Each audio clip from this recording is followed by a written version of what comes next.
All right, everybody, this is Trevor Tanner here. We are just moments away from the first pitch of Game 2 between number 6 Cerritos and number 3 Palomar in this Round 2 SoCal Super Regional matchup. Yesterday, Palomar with a dominant 9-0 win, closing that one out in just 5 innings, including a big 3-run blast from first baseman Zoe Karam that really got the Comets offense rolling. They started this game off slow, but she sent that one about 230 feet into the Comets' batting cages over the left field wall. So a huge at-bat from Zoe Karam, who had a slow last couple of games, but really finding her groove again like she was earlier in the season. Now, another key player for Palomar yesterday, Taylor Armstrong, made some great plays out there in left field, including a diving catch in the first inning. And then she also had an inside the park home run in the fourth to make it a 9-0 ball game. Something key for Palomar, they really need to get the bats going early. Josephine Huberger said that we really need to pound them early, get runs across in the first inning, make sure that Cerritos doesn't even think that they have a chance to win this game. They started out slow, only had 1 run through the first 3. Not something that we typically see from this Palomar team, but if they can get the bats alive early, this one could be wrapped up in just a couple like yesterday. And for Cerritos, they had a lot of runners on through those first 3 innings, had the bases loaded at one point. Palomar made a great double play to end the 3rd inning. It was hit to Lutz at 3rd. She threw it home to get the runner out. And then Dave Felipe threw it to Karam at 1st to end the inning with a great double play. And that's what really sparked this Comets momentum. So Cerritos needs to get the bats going with runners on, especially they were hitless with runners in scoring position yesterday. So a big key for them. You cannot give this Comets team any chance of hope, because they will capitalize every single time like they've done all season. They got their 39th win of the season yesterday, looking for number 40 today, and end this in just 2 out of this best of 3-game series. So Palomar versus Cerritos coming up right now. Make sure you tune in and enjoy.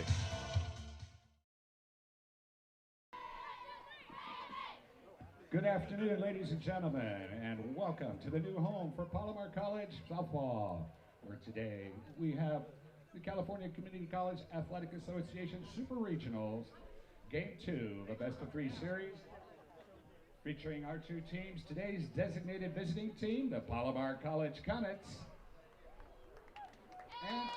and today's designated home team, the Cerritos College Falcons.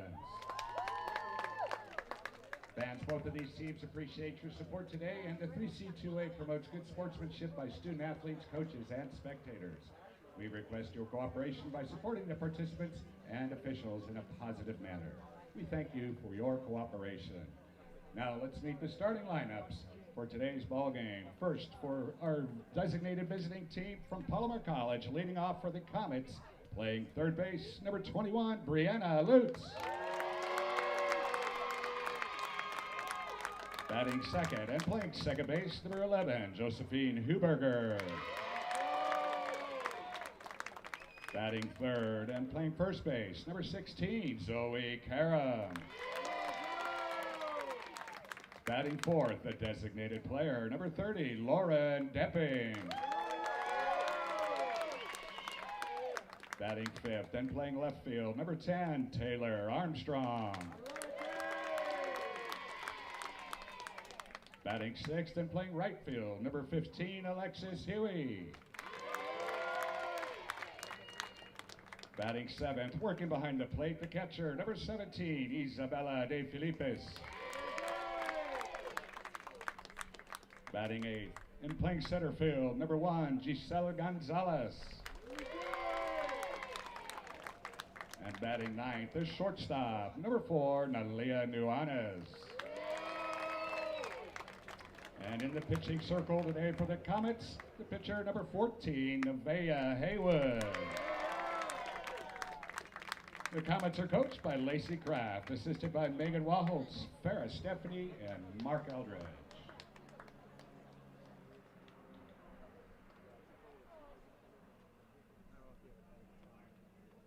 Now let's meet the starting lineup for today's designated home team. Cerritos College leading off for the Falcons and playing third base, number 20, Marley Cortez. Batting second and working behind the plate, the catcher, number 23, Vicky Nahara. Batting third, playing center field, number 11, Morgan Fontella. Batting fourth and playing first base, number 13, Brianna Zarate. fifth, the shortstop, number 4, Ayana Cardenas. Batting sixth, the right fielder, number 2, Savannah Gonzalez. Batting seventh, the designated player, number 10, Sienna Contreras. Batting eighth, the left fielder, number 21, Carissa Amaya. And batting ninth, playing second base, number 9, Amari Encarnacion. And in the pitching circle for the Falcons, the pitcher number 12, Tatiana Cortez. The Falcons are coached by Cody Murray, assisted by Bud Murray, Brendan Ashley, Ashley Belmontes, Alyssa Gutierrez, and Jimena Velasquez. And now if you could all please rise if you are able, and remove your ball caps for the playing of our national anthem.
Thank you.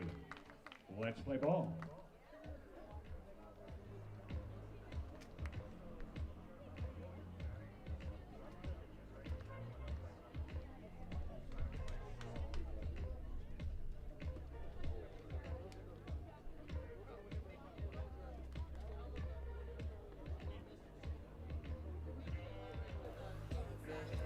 All right, and here we are, game 2 of round 2 of the SoCal Super Regionals. I'm Trevor Tanner, your host for today's matchup between number 6 Cerritos. They're the designated home team today, going against number 3 Palomar, who got the big win yesterday. Dominant 9-0 victory in just 5 innings, including the huge 4th inning offensive explosion. Put up 8 runs in that one. Looking to get the Comets to have the bats going a little bit earlier today. You know, Josephine Huberger early in the week, so we really need to attack them early. Make sure that this Cerritos team feels like they don't even have a chance to win this game or even compete with us. In the pitching circle will be the same pitcher as yesterday, Tatiana Cortez for Cerritos College. She had a 2.87 ERA on the season, but yesterday a very rough outing for her. Through 4 innings and gave up the 9 runs, 8 of them coming in that big 8th from Palomar. She let up 9 hits, 3 walks, and hit a couple batters as well, including 2 home runs. One was the big 3-run blast to Zoe Karam, and then one was inside the Parker from Taylor Armstrong. Now batting first will be the reigning state player of the year back-to-back, Brianna Lutz, the third baseman. The third baseman, number 21. She went 1 for 1 yesterday with the double and hit by pitch twice. She mentioned yesterday she was very frustrated. Feels like these pitchers are not throwing to her. You know, she's a great competitor at the plate. She wants to put the ball in play. She wants to hit. She's not just taking free bases. So let's see how this Cerritos pitcher attacks her today. Here's the first pitch of the ball game, and it's going to be way outside for ball 1.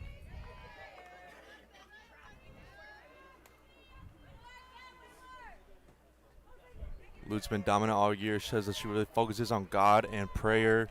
Doesn't really listen to music. Likes to just lock in for the game. Here's the next pitch. It's going to be inside, but called a strike. Almost hit her there. But the count's even 1-1 on Lute's.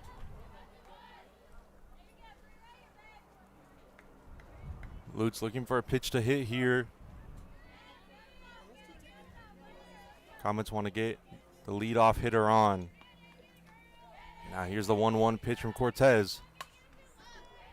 This one is popped back and foul. Counts now 1-2 on Lute's.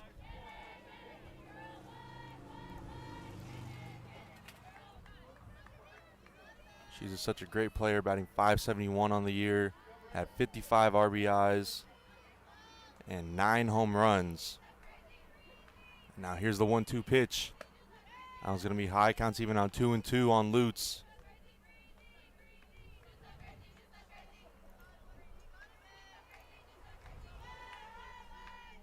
This pitcher for the Falcons yesterday threw 83 pitches, only 44 of them being strikes. Now here's the 2-2 to Lute's. This one is fouled back again, and we'll do the 2-2 once more.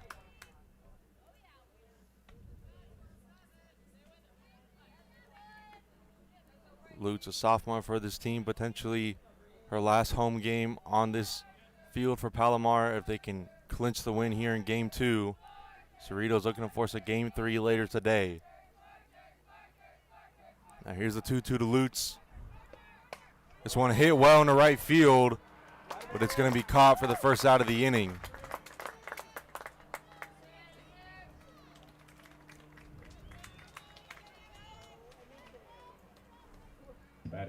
So it'll bring up the second baseman, Josephine Huberger.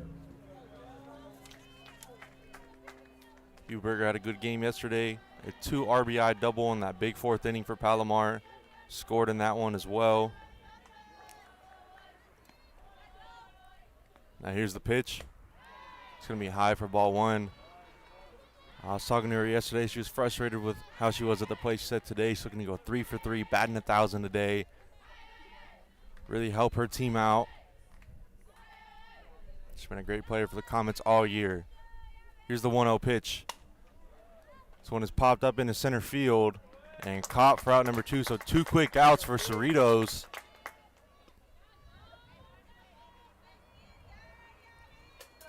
And it's quickly 2 away as it'll bring up the power hitting first baseman Zoe Karam, who had that absolute nuke to left field over in the batting cages for Palomar.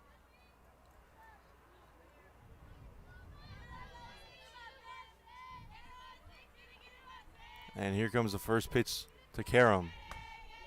That one's going to be high and inside for ball 1.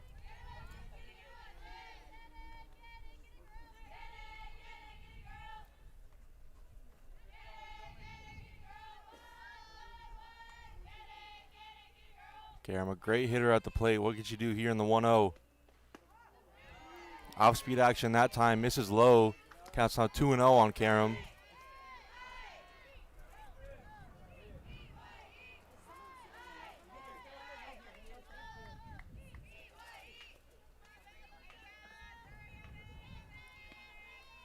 Now here's the 2-0 pitch. That one's going to be outside. Quickly 3-0 on Zoe Karam. I was talking to her on Thursday about the chance of advancing to state. She said we can't focus on that right now. The most important game is the game we're playing right now. We can't focus on the future. Now here's the 3-0 pitch. That one's going to be way high and a 4-pitch walk for Karam. Saw that a couple times in yesterday's game where this pitcher for the Falcons kind of loses control of her command and miss a couple pitches way outside or way high. You saw that again. That one went off the net behind home plate.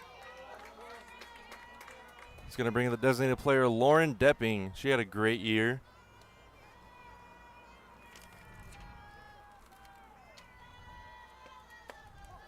First pitch is going to hit the outside part of the zone. Strike 1. Just looking to do some damage today. Went 0 for 3. grounded out twice and popped up. Now here's the 0-1. Same exact spot, strike 2. Depping got to do a good job here protecting the plate with 2 strikes. Cortez out there in the pitching circle has really been attacking that outside part against Depping so far. Now here's the 0-2 pitch. And a check swing, call over to first. Say she went around and a strikeout to in the inning. So no runs for Palomar with 1 base runner. We'll head to the bottom of the first. It's still 0-0. Runner left on base. After 1/2 inning of play, your score, Palomar 0, Cerritos coming to bat.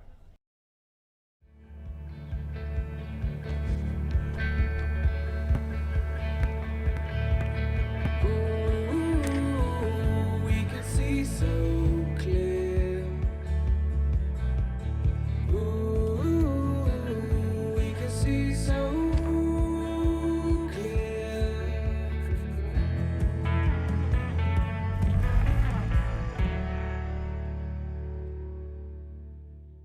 So, it's time to think about college. But what are you going to study? Let us help. We're Palomar College, and we train for success. The transportation sector is rapidly shifting from fossil fuels to alternative fuels. The demand for qualified technicians has never been higher. Our program addresses the current needs of the industry with an eye toward the future. Your new career in zero-emissions vehicle technologies is waiting, and Palomar will get you there.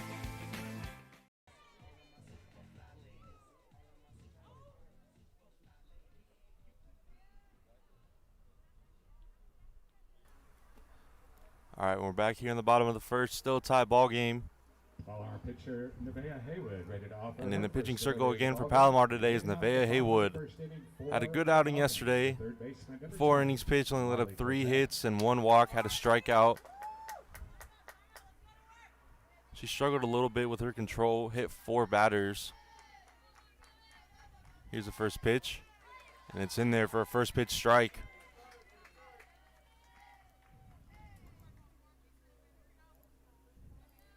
She's been great all year for the Comets, a 1.71 ERA, over 114 innings pitched. Here's the 0-1. This one is hit in the left center field. Gonzalez is there to make the catch and get out number 1.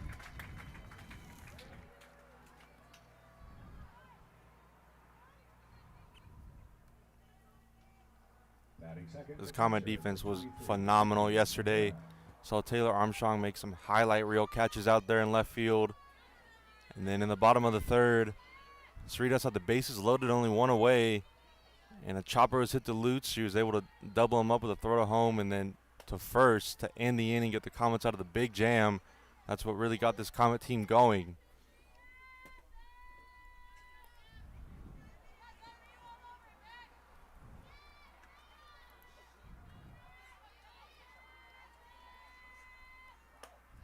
Next pitch is outside, counts 2-0 on Vicky Nahara, the catcher for the Falcons.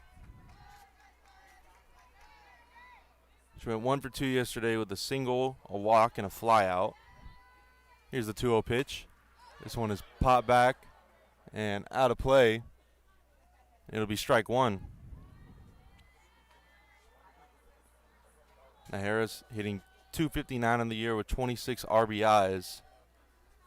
I struck out 16 times.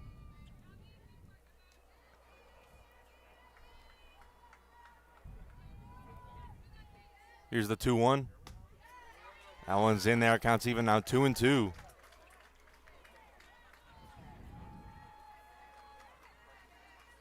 Falcons were able to get runners on early in the ballgame. In the first 3 innings, had a lot of traffic on the base paths, including in the first inning yesterday. They had 2 runners on, couldn't get any runs across.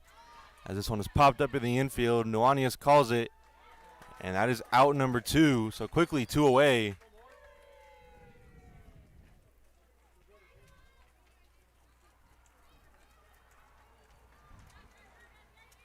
Batting third, the center fielder, number 11. It's going to bring up the center fielder, Morgan Fontella. Fontella in yesterday's game was hit by a pitch twice and then popped out to Nuanez as she takes strike one right down the middle.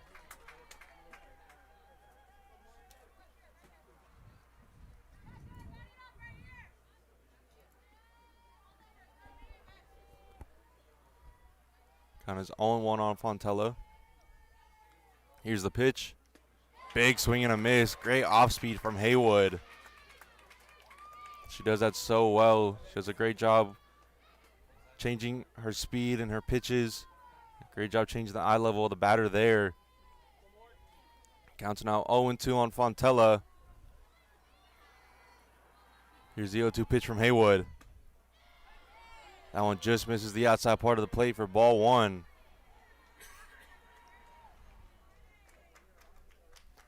Palomar with the win here will advance to the state playoffs in San Jose next week. Looking to make their trip for the third time in a row. Now the 1-2 pitch is going to be high. Counts even now 2-2 on Fontella. We got a pretty packed house here at the Palomar softball facility. Everyone's tuning in for this big playoff matchup between Palomar and Cerritos. Now here's a 2-2 pitch. This one is grounded softly but out of play.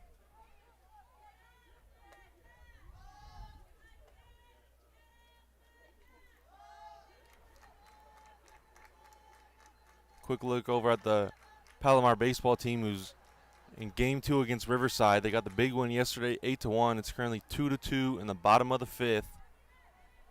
If Riverside wins that one, they will play later today at 2 to see who advances to the Super Regionals round 3. Here's a 2-2 pitch. Just misses outside. Could have gone either way that time. Counts now full on Fontella.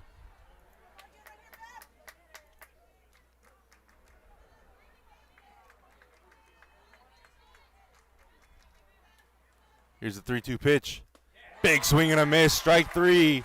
That'll end the inning. First strikeout of the day for Nevaeh Haywood. We're still tied 0-0 heading into the top of the second, and we'll be right back. No runs, no hits, no runners left aboard after.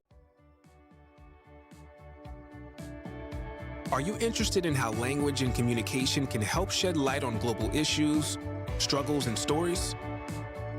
Are you fascinated by building a world where people connect to each other through language, philosophy, ideas, and cultural expression? If so, then Humanities and Languages is the right Palomar pathway for you. This pathway prepares you to transfer to the UCs, CSUs, private and out-of-state universities. Or you can earn a certificate or degree and go straight to work. Some of the degrees and certificates in this pathway include American Sign Language or English Translation and Interpreting, English, Philosophy, and World Languages. Ready to learn more? To view all of the degrees and certificates in the Humanities and Languages pathway, be sure to visit the Palomar Pathways Mapper on the college website. Game 2. All of those series continuing today with the opportunity to advance to the state tournament being held May 15th through the 18th at West Valley and San Jose City Colleges.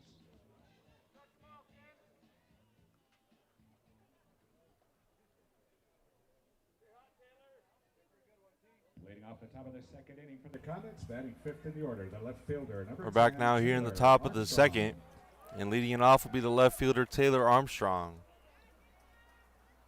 She had a phenomenal day yesterday, both offensively and defensively. Made some great plays out there in left field to really help out her team at the inside of the Parker to make it a 9-0 ball game. She's going to take ball one high.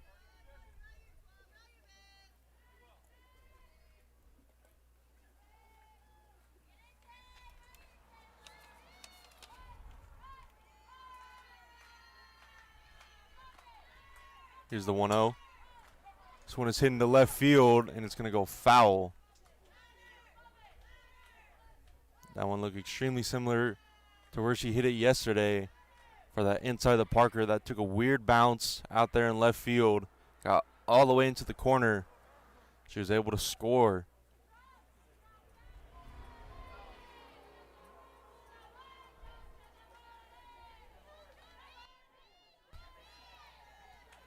This Palomar team really needs to get the bats going here early.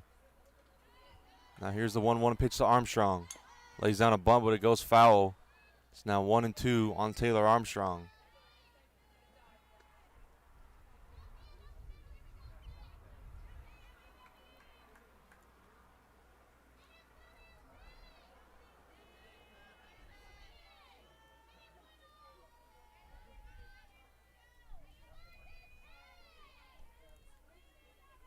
Here comes the 1-2. This one is slap foul. We'll do it again.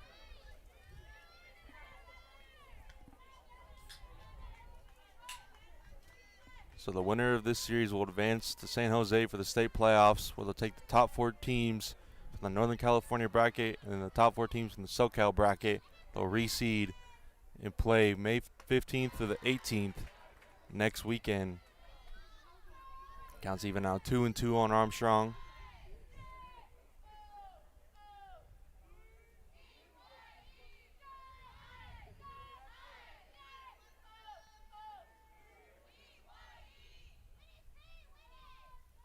There's a 2-2 pitch.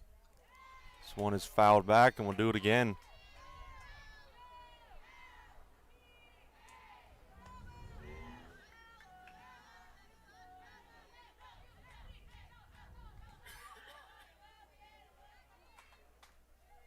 Armstrong said that she thinks that the biggest strength for this team is how close they've gotten over the years. She really hasn't seen that from her previous teams, as this one is popped up into left field and will be caught for out number 1.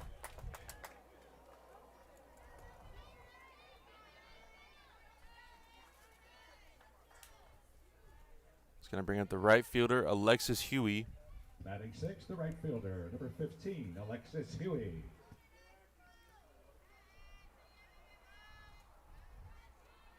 She went 1 for 2 yesterday. Or sorry, 1 for 1. She had 2 walks and a single and scored in the 4th. She's going to take ball 1 inside.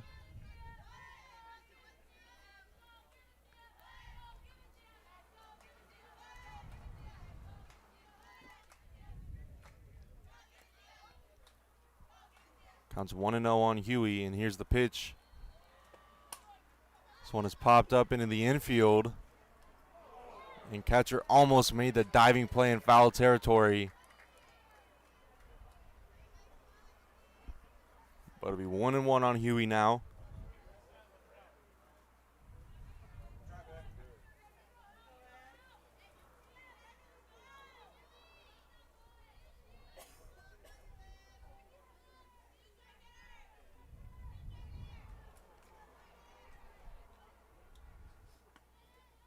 Here's a 1-1. This one is grounded softly, and right at that first base bag, she's able to step on it for out number 2.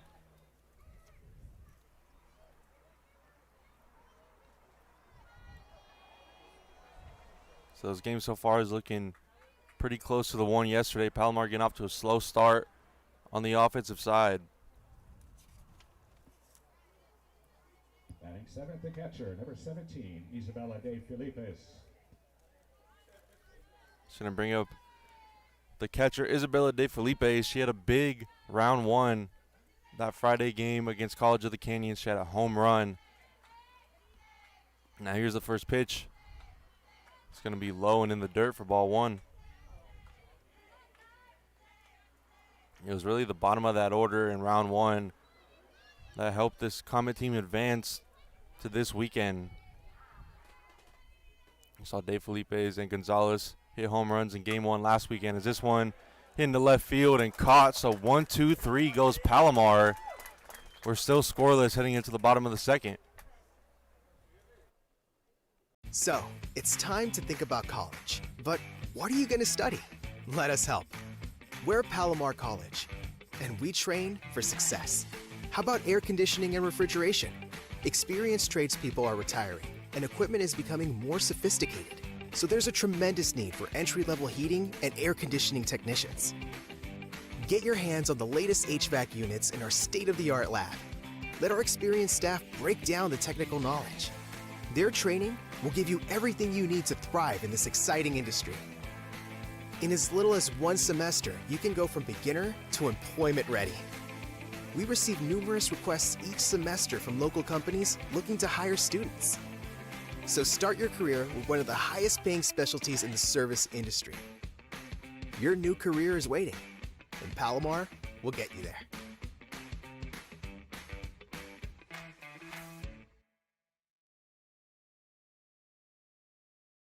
Game win streak for Yuba, which had been the longest win streak in the state this season. All of those series continuing today up north.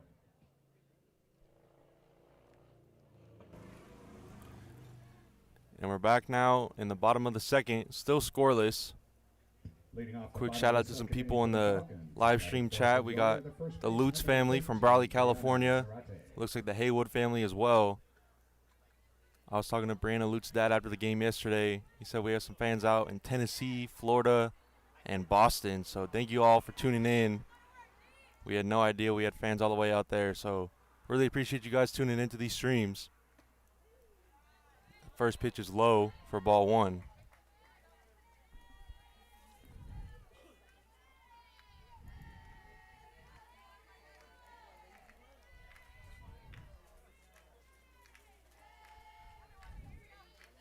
Now the 1-0 pitch. Great pitch that time on the inside part of the plate. Counts even now 1-1.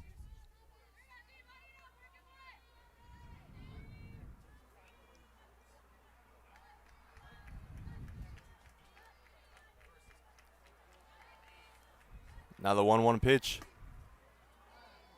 Just misses. It's going to be ball two.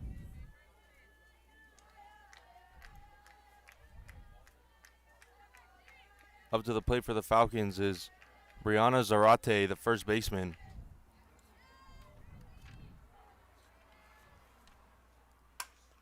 This one's grounded sharply down the third base line, but it goes foul.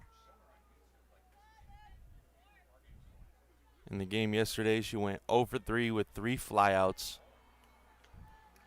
One of them was back in the first with that great play from Taylor Armstrong, putting her body on the line, flashing the leather, making a highlight reel catch.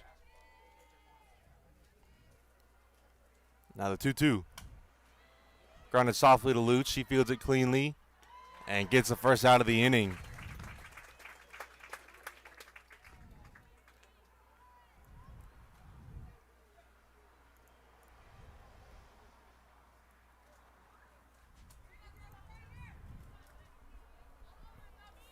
Batting fifth, the shortstop, number 4, Ayana Cardenas. It's going to bring up the shortstop, Ayana Cardenas. She went 0 for 1 yesterday with a flyout and was hit by pitch. She's going to take ball one that time.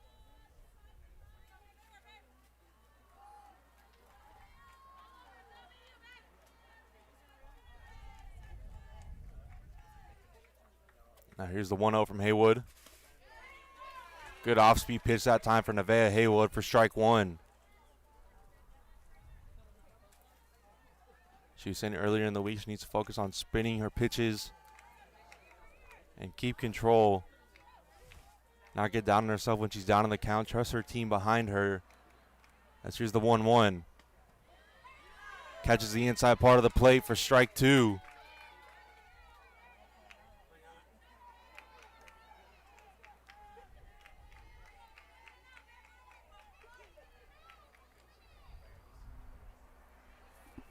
So it's 1-2 on Cardenas. Here's a pitch from Haywood. This one is popped up to Huberger, and she makes the catch for out number 2.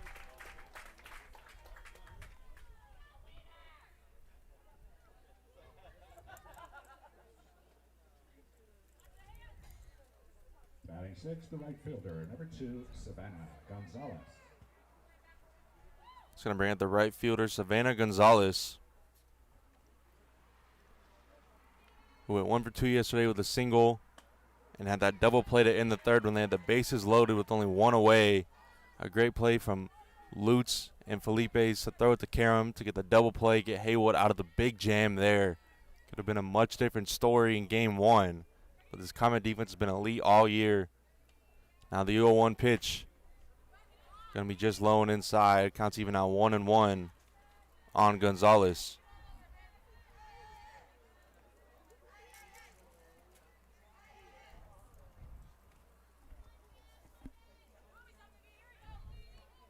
Now the 1-1. In there for strike two. Another great pitch from Haywood. She is dialed in today.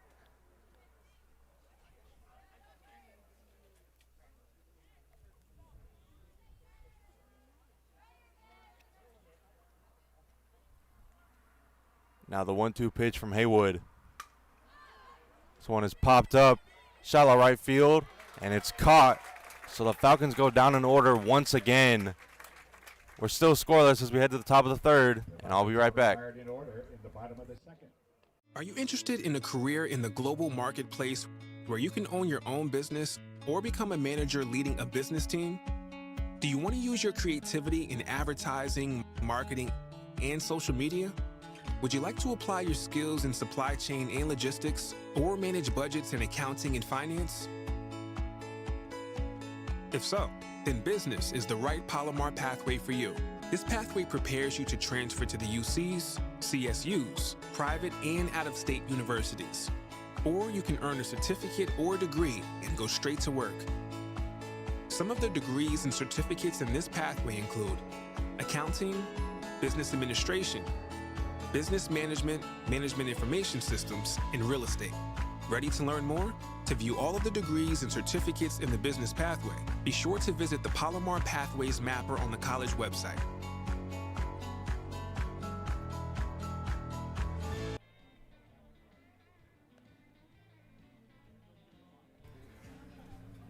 We are back down the top of the third, still scoreless in this one. No hits from either side.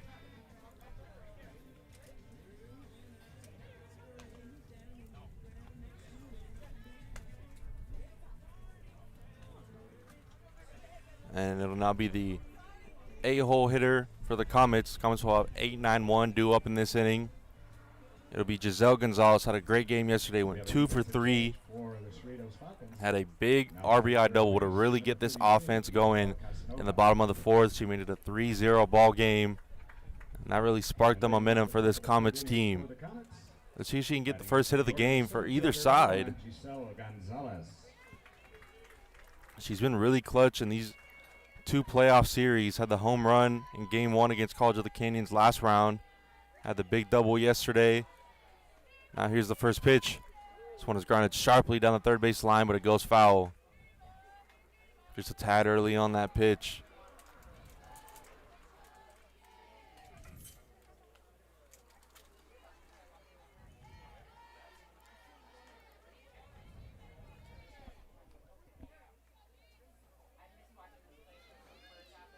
So the count is 0-1 on Gonzalez. Here's the pitch. This one is popped up. That one hits the wall out there, but it goes foul. Just needs to stay back on those pitches just a tad bit more.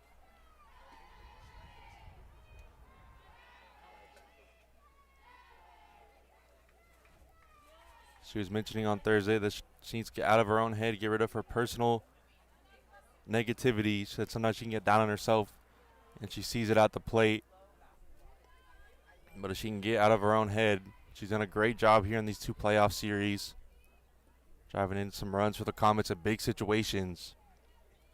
And now here's the 0-2 pitch. This one is grounded, and it finds the gap in the infield. And that is the first hit of the game. And it comes from Giselle Gonzalez. So the bottom of this order has done a great job in the playoffs so far. And they're doing it again. Giselle Gonzalez really locked in for these playoff series. The shortstop, number 4, Nalia Nuanez. It's going to bring up the shortstop, Nalia Nuanez.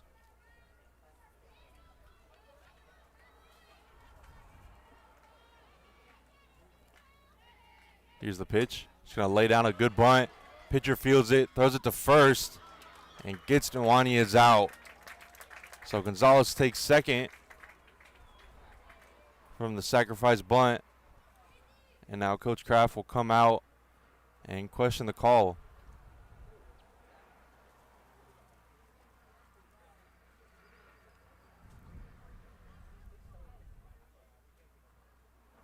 They asked the home plate umpire if he had a look. He shakes it off. So Nuanez is out on the sacrifice bunt. Gonzalez on second with one away. And it'll bring up one of the best JUCO players in the country, Brianna Lutz. She flew out to right field her first time up.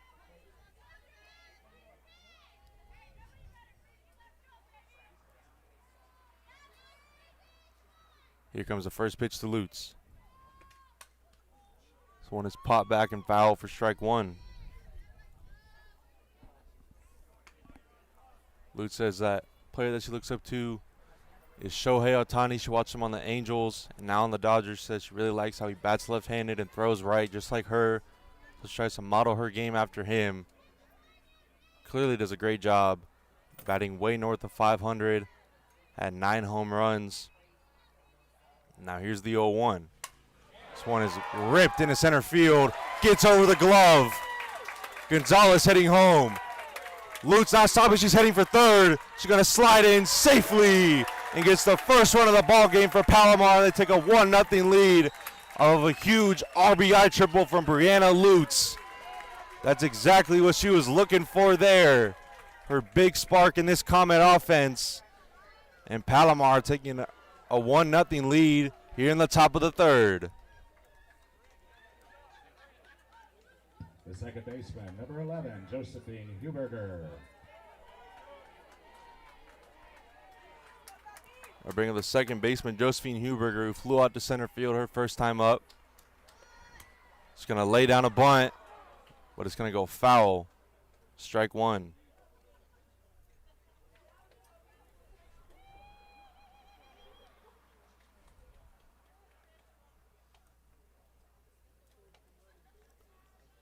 She's been a great player for this Comet team.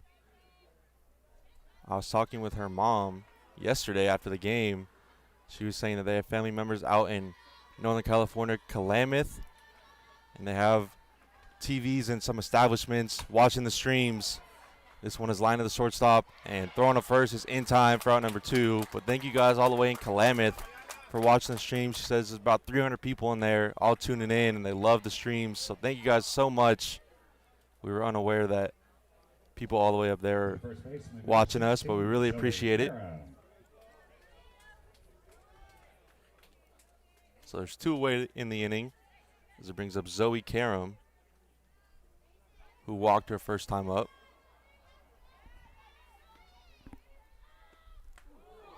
That one almost hits her. Lutz thought about going. She's going to stay at third.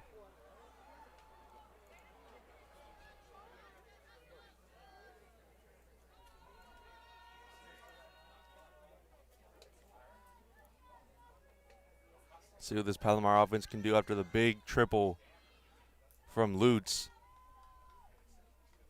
Now here's the 1-0 to Karam. That was going to be outside, ball 2.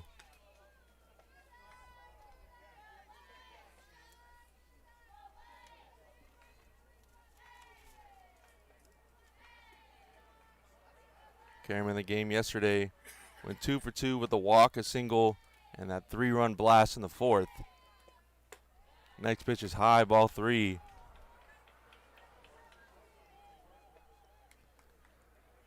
That's been something to watch from the Cerritos pitcher. This top of the order, she really does not attack these hitters.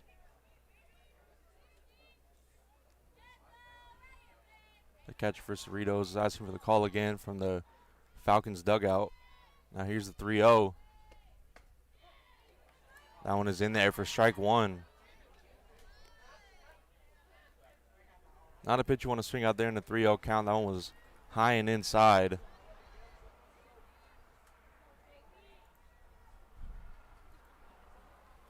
Counts 3-1 on Karam. Here's the pitch. That one's going to miss the zone. Second walk of the day for Zoe Karam. And Palomar now has runners on the corners, 2 away.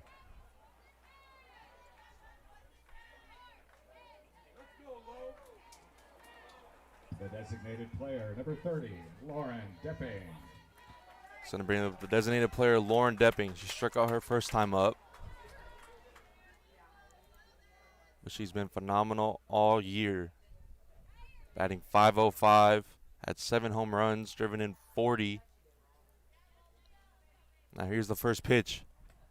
And it's going to hit her on that front leg as she throws the bat. And the bases are loaded for Palomar.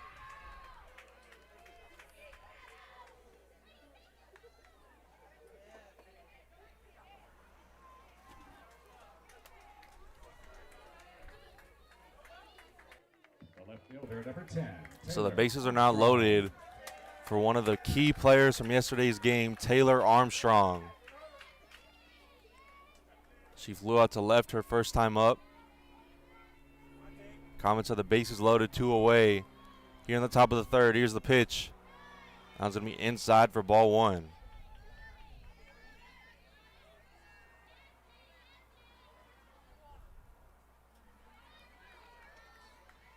This Palomar team does a great job with 2 outs. We've seen them drive in so many runs with 2 away. Now here's the pitch. Going to be outside. Counts 2-0 on Armstrong.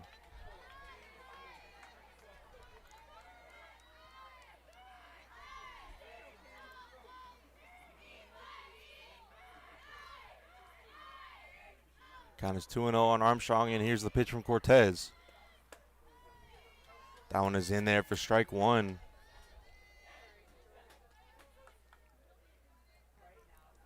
There's a big gap out there in right center field.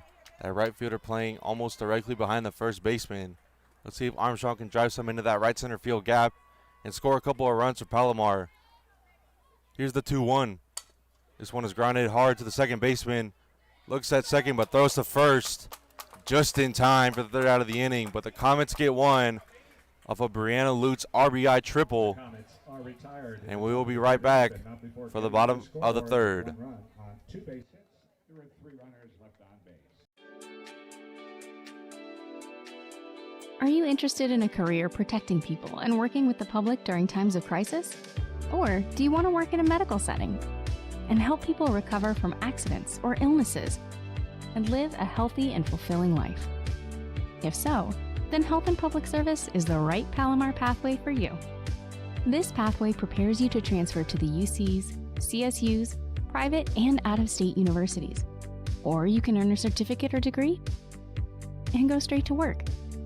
Some of the degrees and certificates in this pathway include Administration of Justice, Nursing, Basic Police Academy, Fire Technology and Fire Academy, Paramedic Training, and Registered Dental Assistant.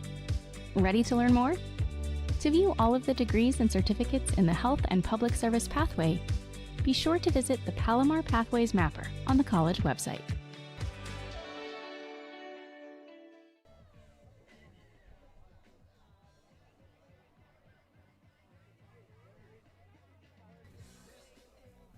We're back now on the bottom of the third. Score is 1-0. Palomar leads. Batting 7th in the order, the designated player, number 10, Sienna Contreras. Another quick look over at the baseball team. They just tied it up. It's now 4-4. After a big 2-run home run from Klubeck to tie that game up in the top of the 7th. Palomar, if they win that one, will head to round 3 of Super Regionals. Haywood's first pitch is in there for a strike. We were able to do our first live stream broadcast for the baseball team as they took down Mesa and sent them home in a close 7-6 game, as Haywood's next pitch is in there for a strike.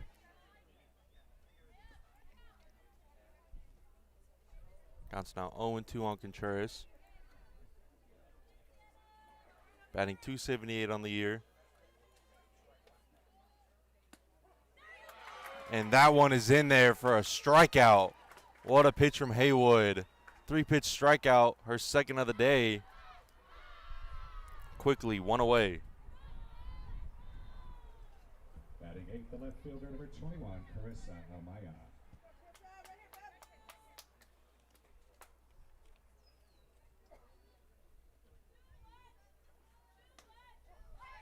Another first pitch strike from Haywood. She is locked in today.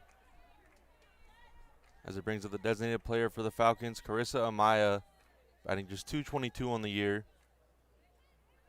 She was hit by pitch yesterday and had a sacrifice bunt in the 4th. Now the 0-1. Gets the inside part of the plate. Quickly 0-2 on Amaya.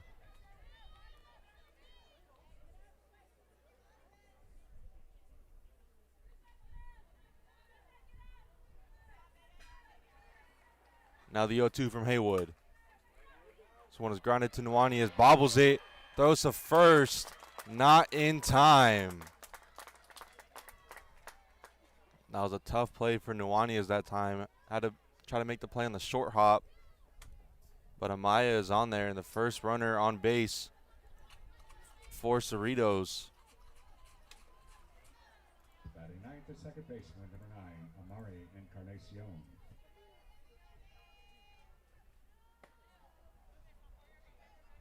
So they're going to rule that one at E6.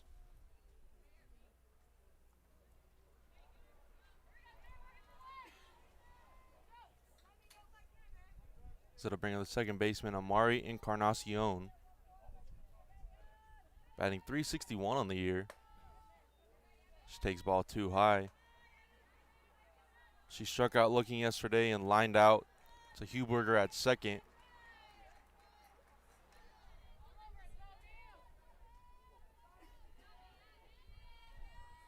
It's great to have such a dominant hitter in that 9 hole. Here's a 2-0. That one's in there for strike 1.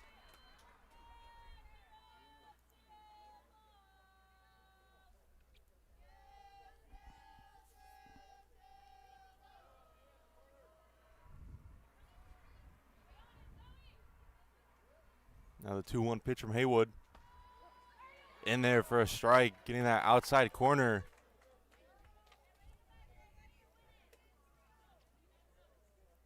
Counts 2-2 on Encarnacion.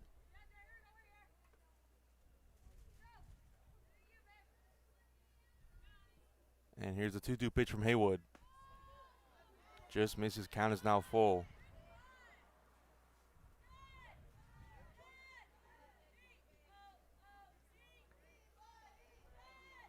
I was talking with Haywood earlier in the week. She said this team is ready for this matchup this weekend, but she said the true test is going to be next week, and we just can't get ahead of ourselves. As he strikes her out looking for the 3rd strikeout of the day, Nevaeh Haywood is locked in the pitching circle.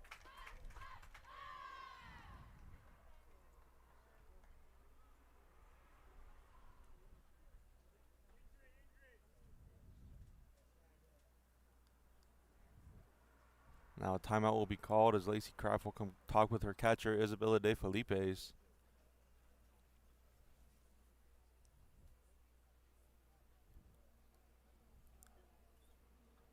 Got to wonder if they're talking some strategy with the runner on first, back to the top of the order.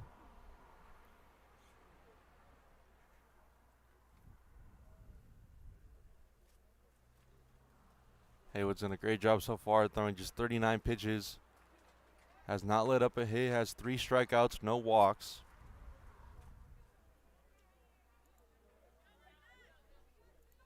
Now batting the third baseman, number 20, Marley Cortez. So it's back to the top of the order, the third baseman, Marley Cortez, who flew out to center field her first time up.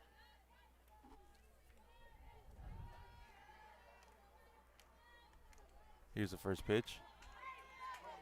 Another first pitch strike from Haywood.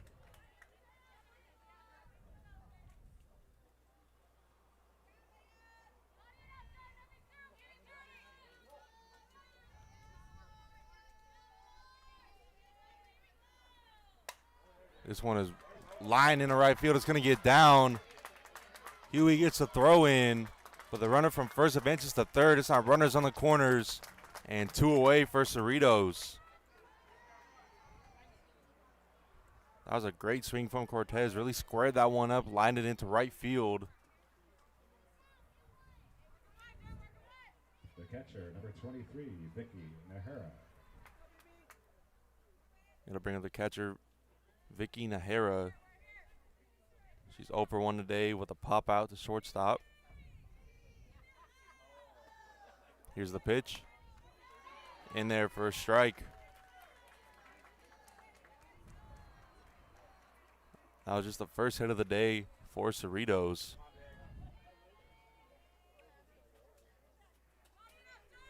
Cerritos had a ton of runners on in those first 3 innings yesterday, but could not get any runs across as the 0-1 pitch is in there for strike 2.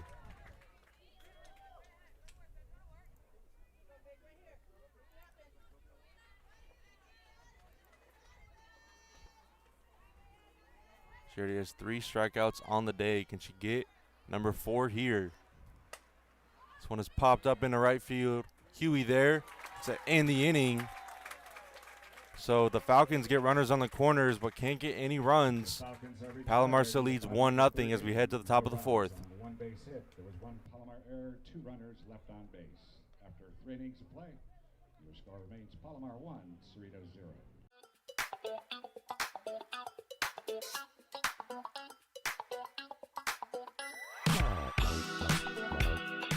So we have anthropology days. Today is the first day. It was pretty much all activities and games, getting people who don't know about anthropology either interested or just introduce them to it.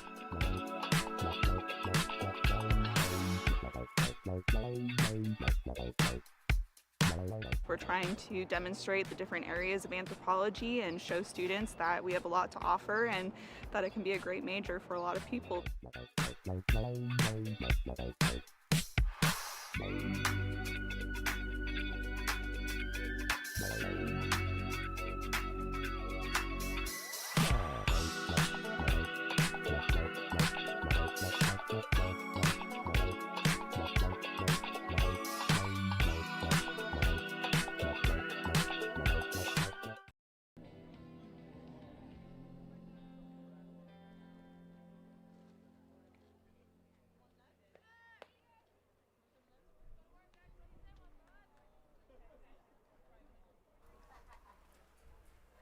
We're back down the top of the 4th, and to lead it off will be the right fielder, Alexis Huey.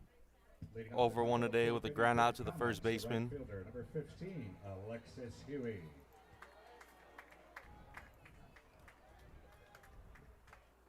She's batting .450 on the year. Has 31 RBIs, 2 home runs, and a .509 on base percentage.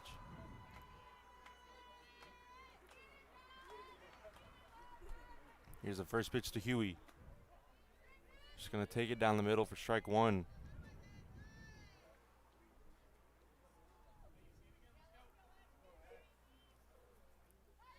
This Palomar team yesterday was quiet through the first 3 and had that big 8-run 4th inning. Let's see if they can emulate that here again today.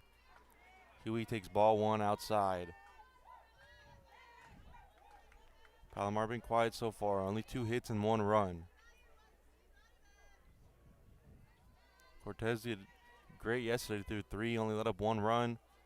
And then that 4th inning, just disastrous for the Falcons. This one is grounded up the middle, fielded by the shortstop, throwing to first. Just gets her for the first out of the inning.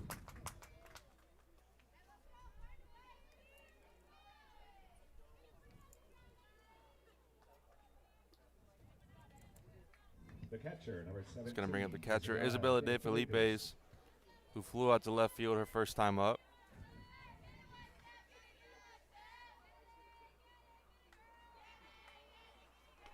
Here's the first pitch.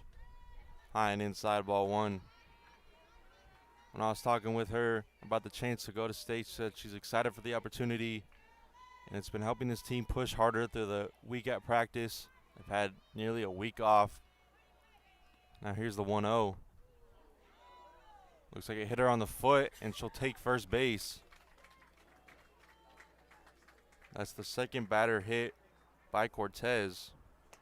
So it puts Felipe's on first, as it'll bring up the center fielder Giselle Gonzalez, who got the first hit of the ball game last inning with that single, and she later scored.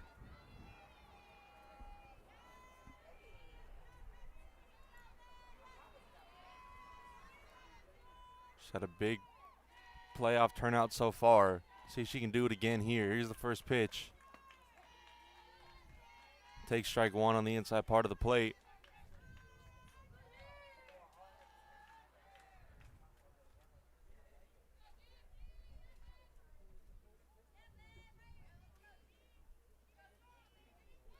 Counts 0-1 on Gonzalez. And here's a pitch from Cortez. It's going to be high and outside. Counts even on 1-1.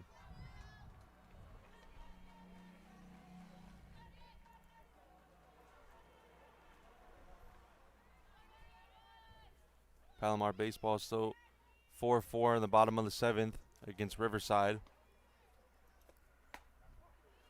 Next pitch is a strike. To Gonzalez, counts now 1-2.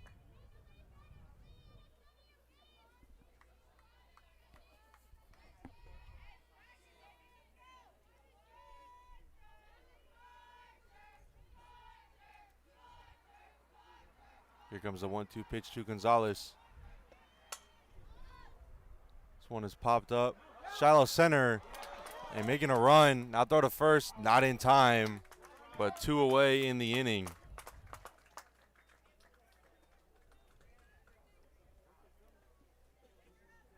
That was a great play from the center fielder, Fontella. How to make a big run to get that catch.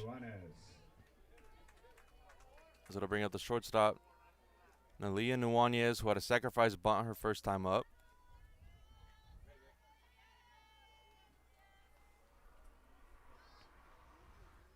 Now the pitch to Nuanez. In there, strike 1.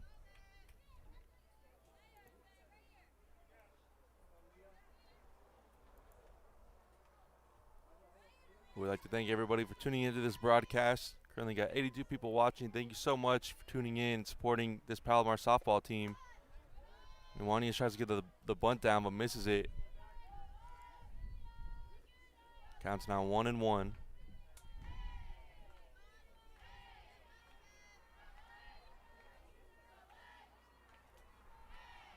Comets have a runner on first. That's De Felipe's. Nuanez is at the plate. 2 away in the inning. Here's the pitch. This one has popped up to the second baseman, and what a play! How to leave the ground to make the 3rd out of the inning. And it's still 1-0. Palomar leads as we head to the bottom of the 4th. No hits, 1 runner left on base.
And we are back now in the bottom of the 4th.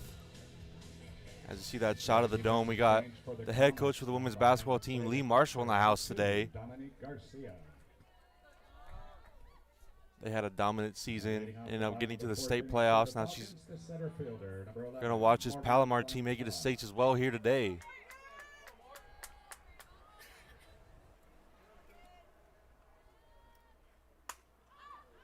This one popped up into left field, and Armstrong there to make the first catch, or sorry, the first out of the inning.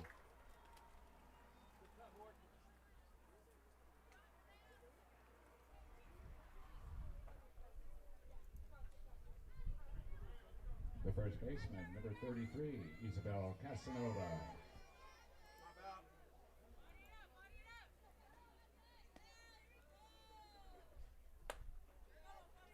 First pitch from Haywood, outside, ball 1.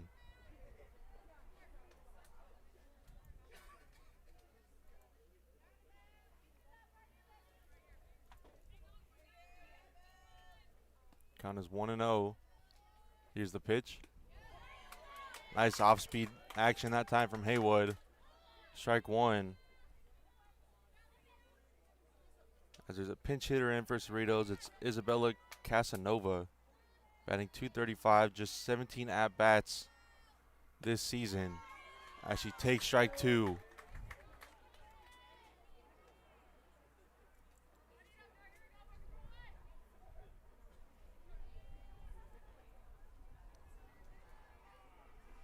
So the count is 1-2 on Casanova. Here's the pitch. Just misses low. Counts even now 2-2.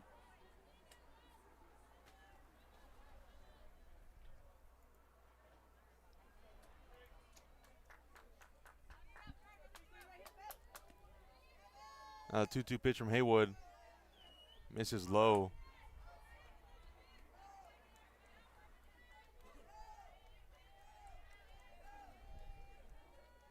Looks like the Comets have a new catcher in the game. Looks to be Dominique Garcia.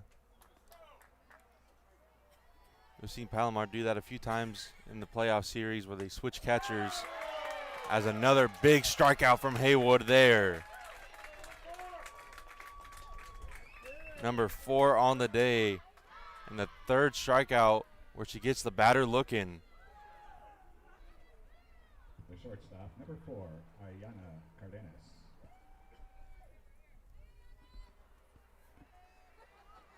It's going to bring up the shortstop, Ayana Cardenas, who popped up to the second baseman, Hugh Berger, first time up.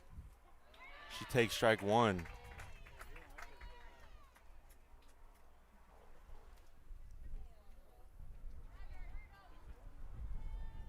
Haywood so far has thrown 52 pitches, 4 strikeouts, just 1 hit. The 0-1 misses high, counts even out 1-1 on Cardenas.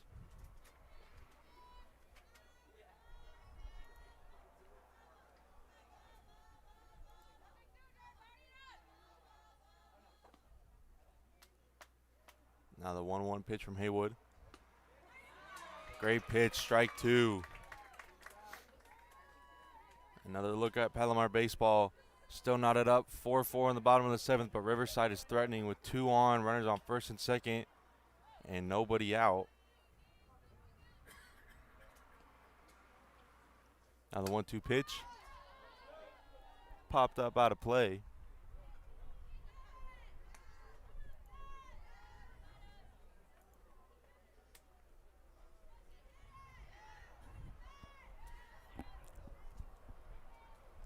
Talking with the pitcher for the Comets, Nevaeh Haywood. Says she listens to a lot of Drake pregame to get her locked in. Looks like she had her song on 9 by Drake today because she is really dialed in the pitching circle. Already 4 strikeouts on the day. Count is 2-2 to Cardenas.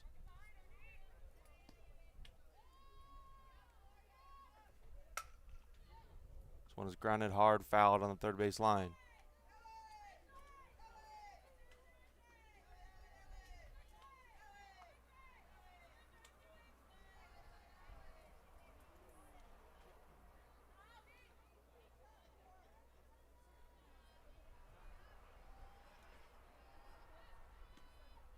Here comes the 2-2 again. Grounded on the third base line. One more.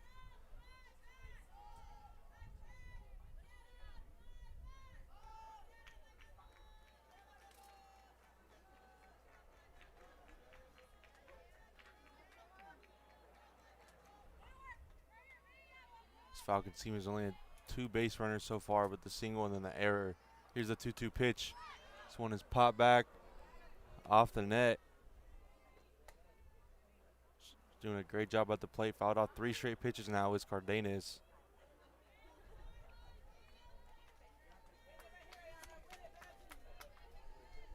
She was hitless in the game yesterday with a fly out and was hit by a pitch. Now the 2-2. Grounded and cannot make the play as Lutzen Nuanez finds that 5.5 hole and a 2-out knock from Cardenas.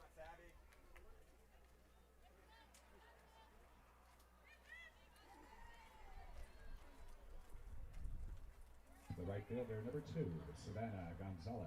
It's going to bring in the right fielder, Savannah Gonzalez, who flew out to right field to end the inning back in the 2nd. He's going to lay down a bunt. Lutz is trying to let it go foul, but it stays in play. So a bunt single for Gonzalez.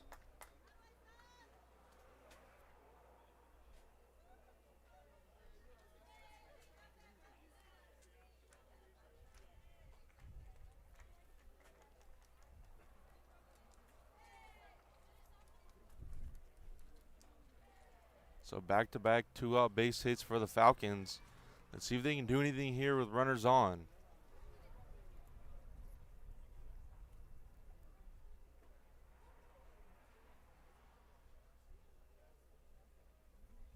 They are 2 for 4 today with runners on and 0 for 1 with runners in scoring position. Looks like we're going to have a pinch hitter coming in.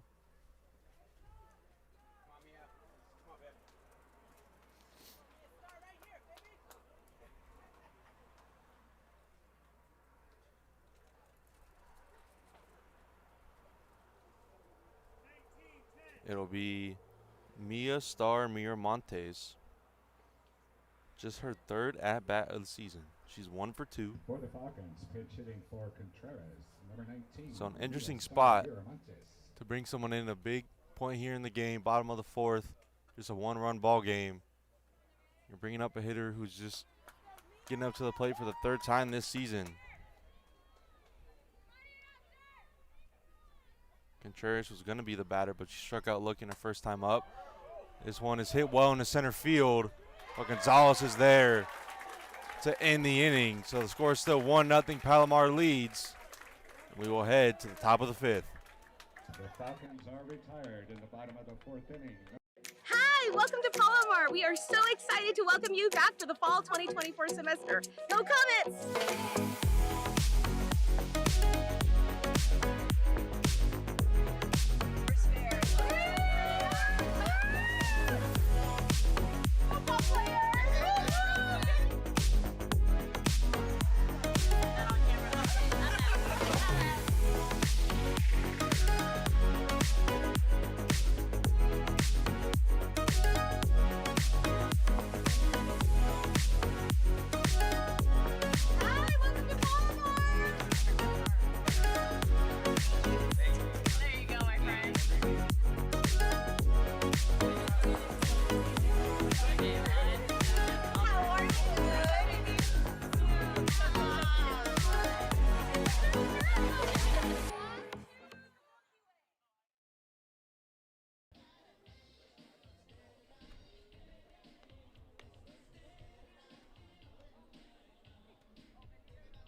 Fans, we can update you with some scores. And we are back now here in the top of the 5th. Palomar leads at 1-0.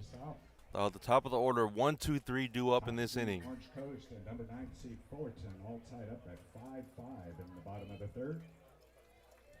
Number 2 seed Cypress, number 8 Saddleback tied up at 1-1 in the bottom of the 4th. So to lead it off will be the 3rd baseman, Brianna Lutz, who drove in the only run of the game so far. That was back in the 3rd with that big RBI triple. Top of the 5th inning for the Comets, the 3rd baseman, number 21, Brianna Lutz. So Lutz will step into the box and see what she can do here. The crowd's getting loud. They want to see something special here from Brianna Lutz. Here's the pitch.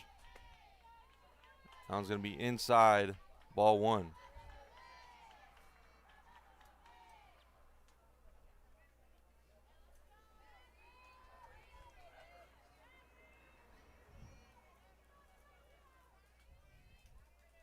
That's 1-0 on Lutz. And here's the pitch from Cortez. Almost got her that time. Would have been the 3rd time in this series that Cortez nails Lutz, able to get out of the way that time.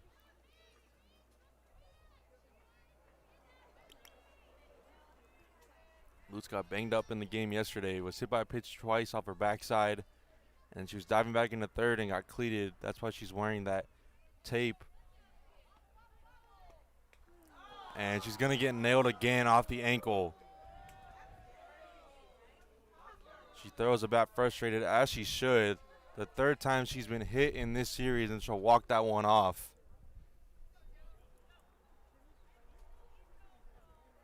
She's been a ball magnet in this series. Already the third hitter pitch, or sorry, the third batter that has been hit by a pitch. Apologies.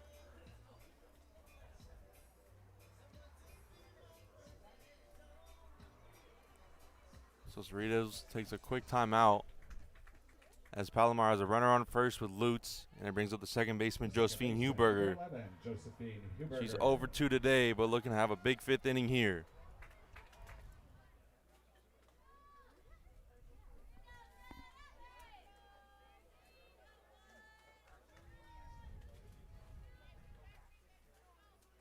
Here's pitch to Huberger, showing bunt. Lays it down. Field by the third baseman, throw to first. Not in time. Huberger showing the hustle down the first base line that time. Now 2 on, nobody out here in the top of the 5th.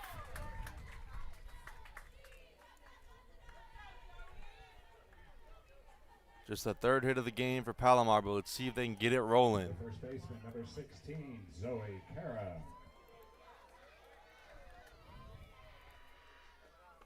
It's going to bring in the first baseman, Zoe Karam, who's walked twice today. She had a 3-run homer yesterday. Let's see if she can do it here. That one's going to be way outside, ball 1.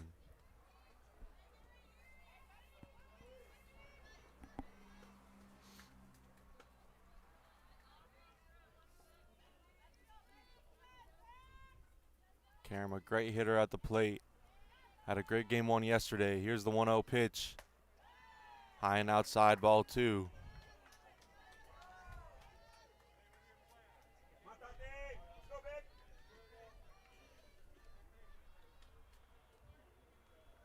Karam really hasn't seen anything in the zone.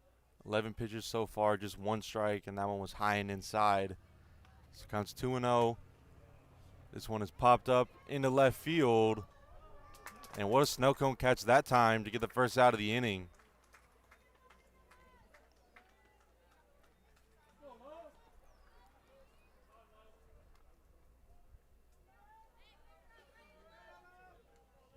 It's going to bring up the designated player, Lauren Depping. She's 0 for 1 today with a strikeout and was hit by a pitch back in the 3rd.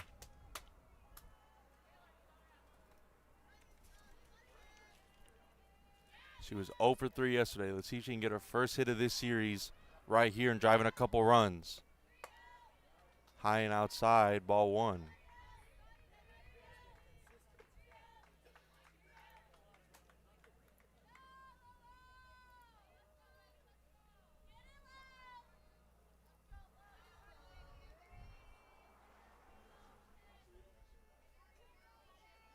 Here's the 1-0 pitch to Depping. In there for a strike. Counts even now 1-1 on Lauren Depping.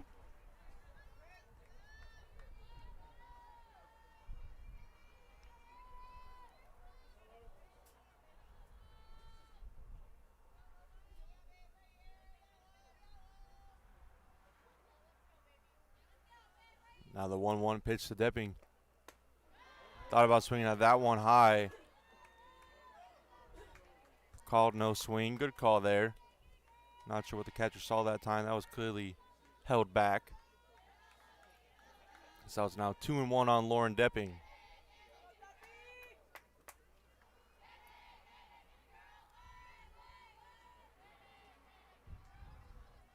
Here's a pitch from Cortez. That one's going to miss high. It's now 3-1.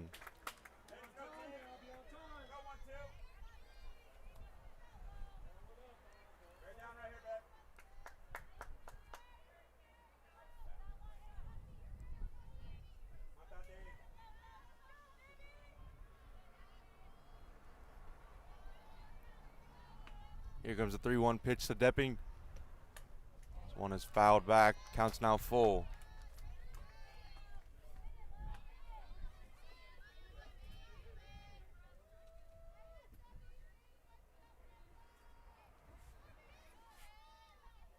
Player that Depping looks up to is Danielle Gibson, who went to the same high school she did and was coached by her growing up. So able to get some pointers there, and it's really worked out for her here at Palomar. Now here's the 3-2 pitch. That one's going to miss outside, and the bases are now loaded.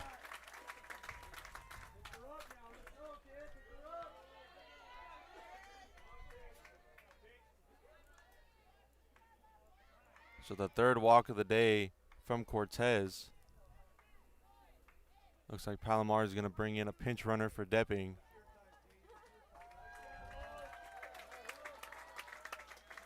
It's going to be Paige McLeod. Comets pinch running at first base for Depping, number 22, Paige McLeod. So Comets have the bases loaded here, only one away. And with that call from Coach Kraft putting the pinch runner on first, you can tell that they're trying to put pressure on this Falcons team. It's going to bring up the left fielder, Taylor Armstrong. She's over 2 today. Had a big game yesterday. What can she do here with the bases loaded in the top of the 5th? She's going to take that first pitch high for a ball.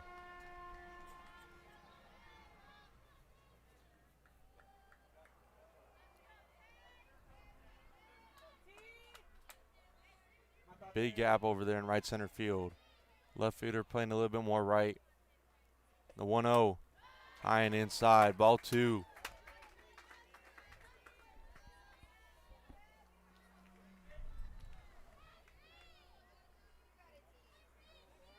Palomar had a big 4th inning yesterday. Let's see if they can do it here in the 5th. Here's the 2-0. And a called strike that time. Fans are shaking their head here.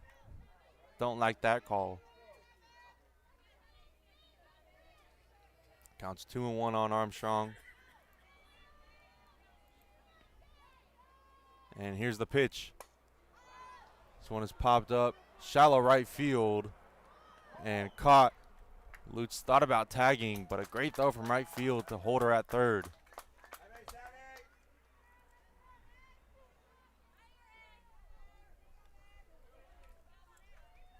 Going to bring up Alexis Huey, over 2 today with 2 groundouts. Palomar normally a great team at the plate with 2 outs, but 0 for 4 today. Let's see if Huey can change it right here. Here's a pitch from Cortez. High and outside, ball 1.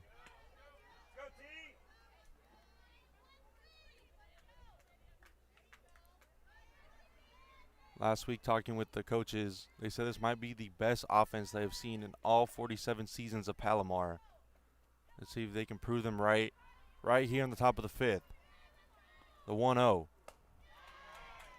High and outside, ball 2.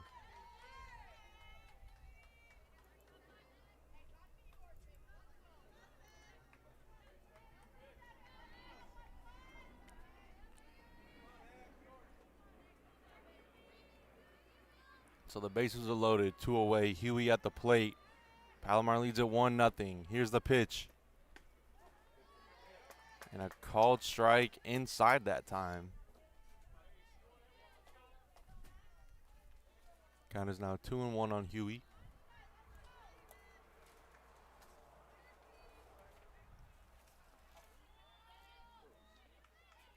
She went 1 for 1 yesterday with 2 walks and a single. Here's the 2-1 pitch. That one's going to miss high. It's ball 3. If you're Cortez out there in the pitching circle, you got to challenge Huey here. You can't afford to walk in a run. It's still a 1-run ball game. You got to challenge Huey at the plate. Trust your defense to make a play and get you out of this inning. Here's the 3-1 pitch. And a called strike. She thought it was ball 4. Gotta say, I kind of agree with her there. But the count is full. Palomar struggling again on offense today. Just 3 hits. Only 1 run across. Let's see if Huey can change the pace of this game here. The 3-2. Grind it back up the middle. That's going to get through. Lutz will score. Here comes the runner from second. She scores easily. And it's a 3-0 ball game here in the top of the 5th. What a big time hit that time from Alexis Huey to give the Comets a 3-run lead.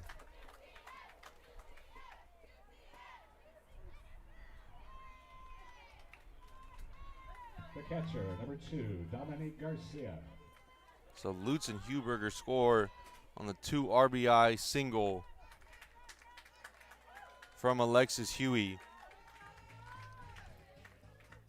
Now Cerritos will come out and a big hit there. That was the first hit with 2 outs for Palomar today, and a big spot that time with the bases loaded.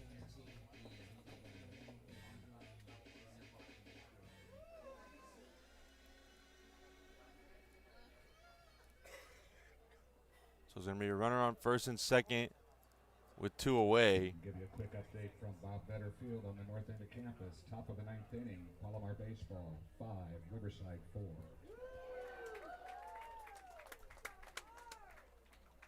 Over at the baseball field, Palomar just took the lead. It's now 5-4 in the top of the 9th, and they're putting pressure on Riverside City. It's going to bring up a new catcher, Dominique Garcia. Seeing her first action here in this series. Here's the pitch. In there for a strike.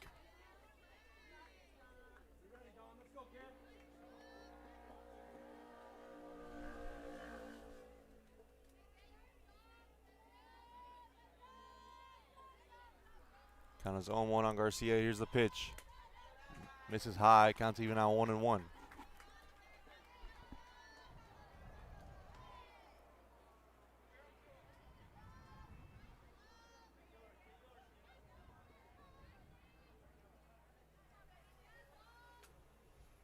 Here's the 1-1. This one is popped back. Gotta look out over here. Came right towards us. And we got the cameraman Tim saying he was ready to make a play on that one. As Peter was clueless, he had no idea the ball was coming. Tim was ready to make the over-the-shoulder play. This one is grounded to the second baseman, flipped to second to end the inning. But Palomar gets 2 off an Alexis Huey 2 RBI single. They lead at 3-0 heading into the bottom of the 5th.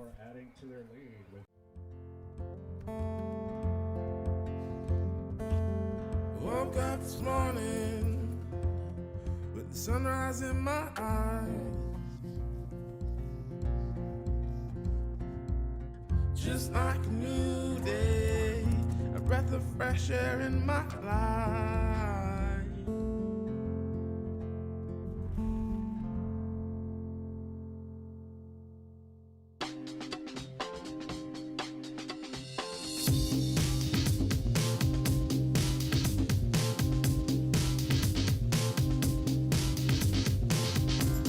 I have a job today in television because of the hands-on experience I received at Palomar College. From the state-of-the-art equipment and diverse programs to the amazing faculty, it's everything you need to be successful in today's industry. Palomar College, learning for success.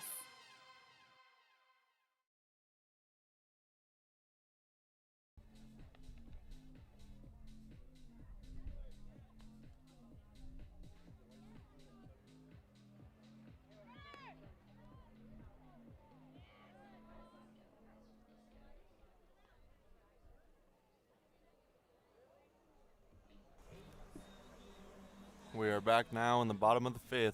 Palomar leads it 3-0. It'll be 8-9-1 due up for Cerritos here in this inning. Falcons, the left fielder, number 21, Carissa Amaya. And to lead it off will be Carissa Amaya, who got on via error from Nuanias at short.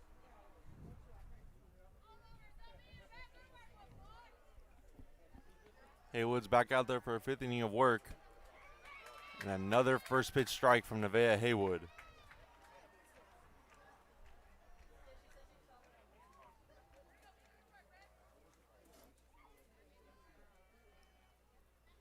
She's thrown 62 pitches so far, done a great job with 4 strikeouts.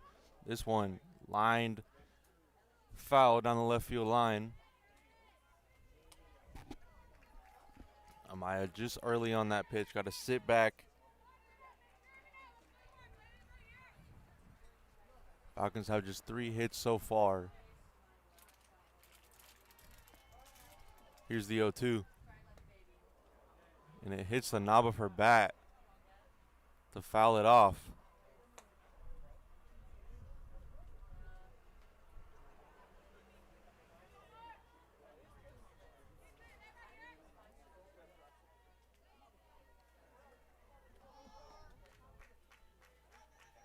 Now the 0-2. Big swing and a miss. The 5th strikeout of the day for Nevaeh Haywood.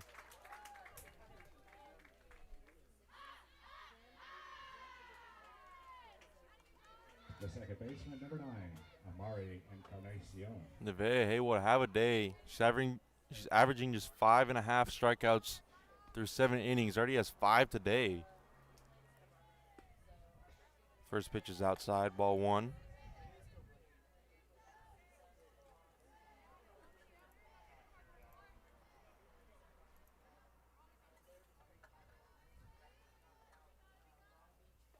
It's going to bring up second baseman Amari Encarnacion, who struck out looking her first time up.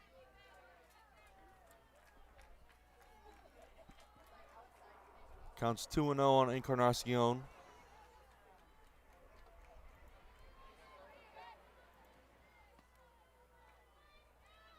Now the 2-0 pitch. This is outside, ball 3.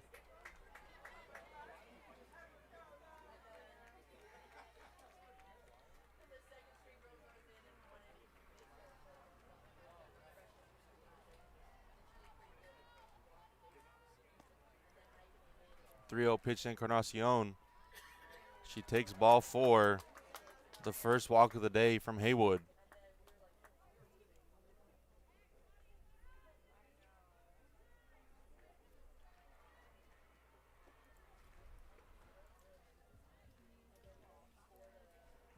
As Lutz and Garcia will come and calm her pitcher down.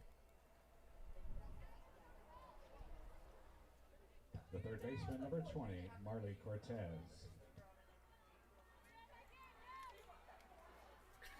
Back to the top of the order, it's the third baseman Marley Cortez, 1 for 2 today with a fly out and a single.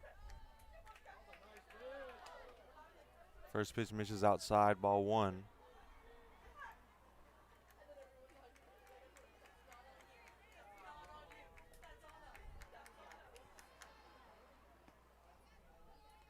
Here's a 1-0 pitch. Haywood 6 straight balls so far.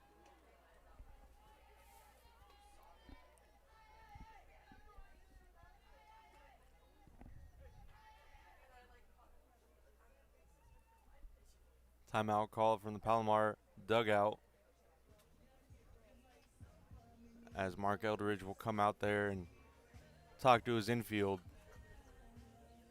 Counts 2-0 on Cortez with a runner on first. 1 away in this inning. Coach Eldridge has seen all 47 seasons of Palomar softball. He's led multiple teams in multiple sports to state championships.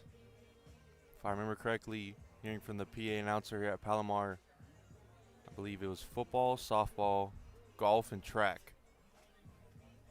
Don't quote me on that, but I believe that's what it is. So a true championship winning coach coming out to talk to his team.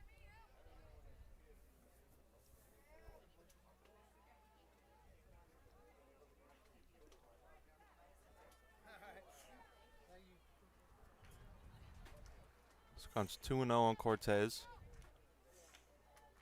Here's the pitch. This one's grounded, and it gets through the infield. Huey will get it in. The runner stops at second, so it's now runners on first and second for the Falcons. Cortez 2 for 3 today with 2 singles. As it'll bring up the catcher, Vicky Nahara, who is 0 for 2 today with a pop out and a fly out.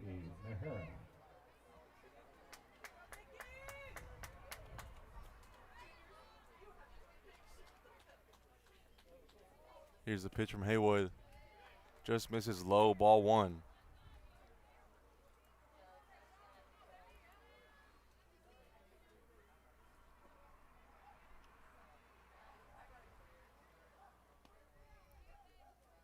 Now the 1-0 pitch. That one's going to be low and inside, ball 2. Haywood got the first batter out of the inning with a strikeout, but has struggled these past few batters. The 2-0 pitch. Good pitch for strike 1.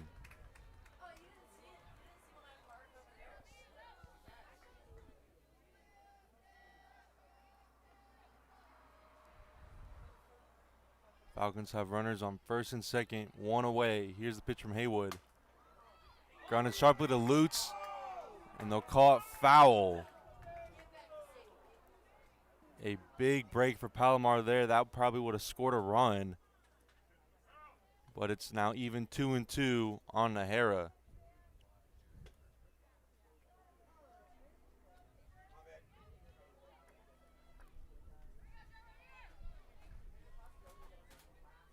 Falcons doing a pretty good job today with runners on. 3 for 6, but have not gotten any runs across. 2-2 from Haywood. Popped up down the left field line, and it'll drop foul. Armstrong almost able to run that one down just out of her reach.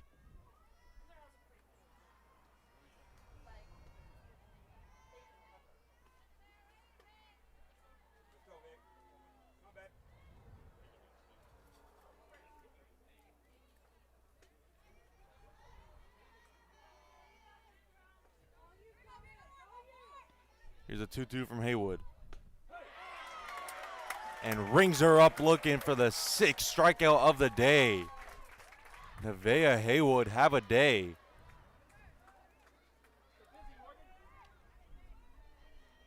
The center fielder, number 11, Morgan Fontella. That is the 4th time that Haywood has rung him up looking.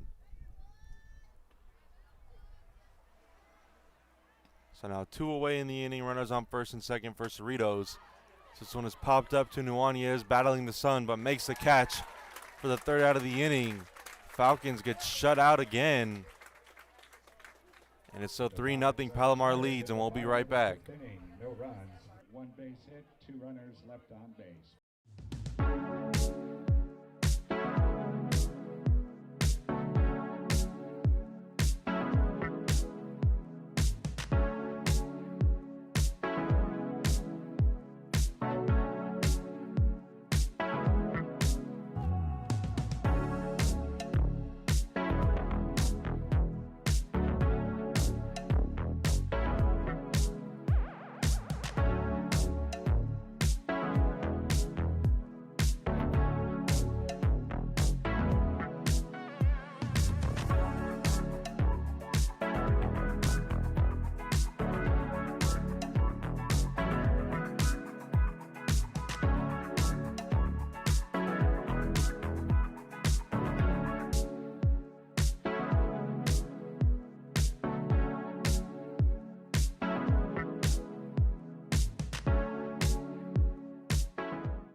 We are back now on top of the 6th. Palomar leads it 3-0.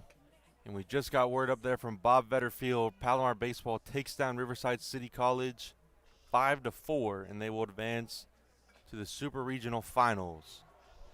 Unaware who they will play yet, but congrats to the Palomar baseball team to making it this far, and they can get past next weekend. They will head to states the weekend after. Sitting for the Comets, the center fielder, number 1, Giselle Gonzalez. It's going to bring up the center fielder, Giselle Gonzalez, to lead us off here in the top of the 6th. 1 for 2 today with a single and scored, and flew out to center field her last time up.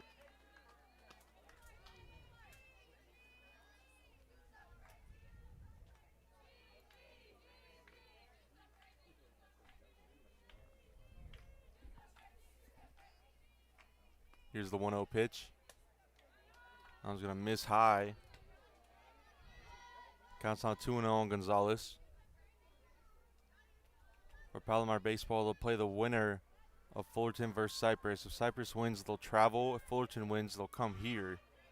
Fullerton currently on top 2-1, but that game will go till tomorrow. Or sorry, that series. This one from Gonzalez hit well in the left field and over the wall, but foul. Gonzalez has had a couple of hard hit balls go foul today. She got to sit back and drive that one over the left field wall.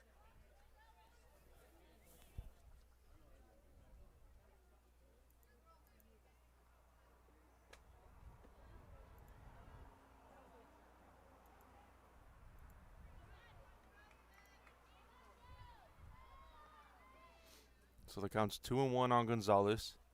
Cortez still out there. Here's the pitch. That one looks like it slipped out of her hand. Just a bit outside that time.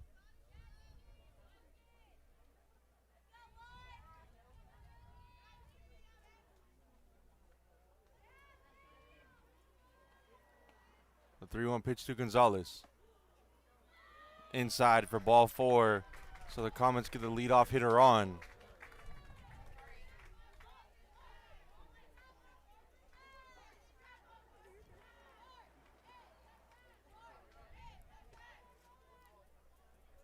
The shortstop, number 4, Natalia. That's the 4th walk of the day from Tatiana Cortez. I'm going to bring up the shortstop, Nalia Nuanez. Showing bunt, pulls it back, takes ball 1 low and outside.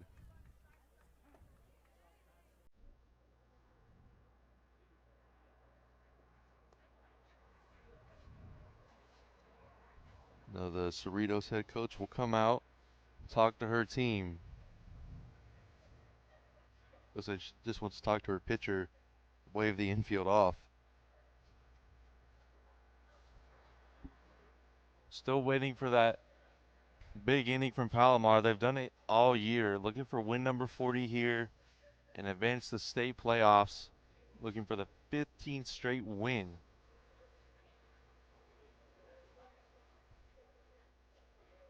Still looking to put pressure on the Falcons. Only a 3-run ball game here in the top of the 6th, but they got the leadoff hitter on. And after Nuwani is all the top of the order up.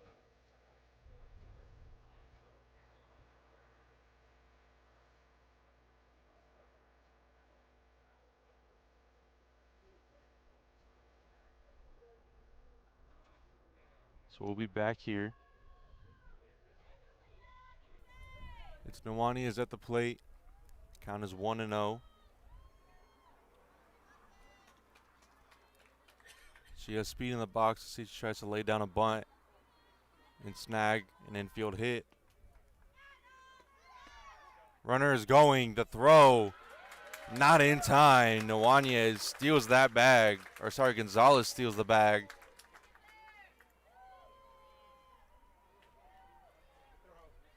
Her 4th stolen base of the year. And it puts a runner in scoring position for Palomar.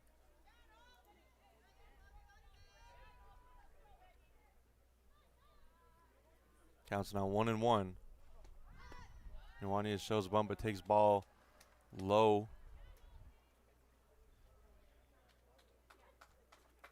Palomar is 2 for 7 today with runners in scoring position. Nuwani is looking to change that here and driving Gonzalez out there on second. Here's the pitch. Low and outside. Ball 3.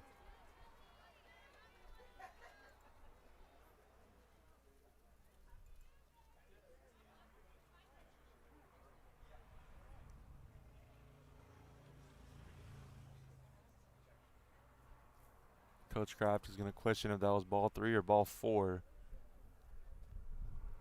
But the pitch where Gonzalez stole was called a strike. And now the umpire is going to have a meeting to see if it was should be 3-1 or a 4-pitch walk.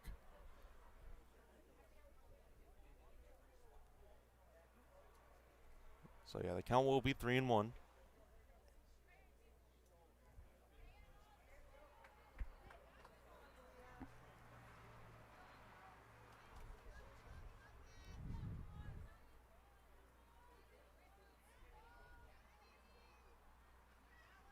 Here's the 3-1 pitch.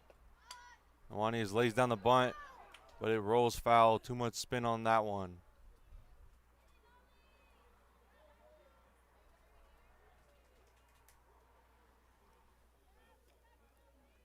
Counts now full on Nalia Nuanez. Looking for her first hit of the game.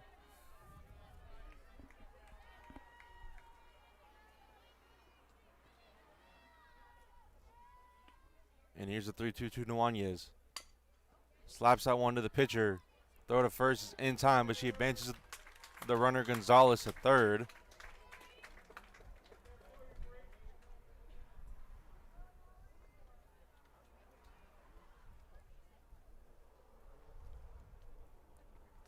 The third baseman, number 21, Brianna. Gonna bring to the top of the order, the third baseman, Brianna Lutz. She's 1 for 2 today with a fly out, an RBI triple, and was hit by a pitch. Already hit 3 times in this series.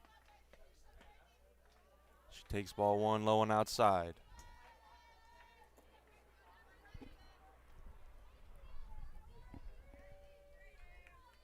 Could this be the inning for Palomar where they really get the bats alive and run up this score? Here's the pitch to Lutz. This one is hit very well, but fouled on the right field line.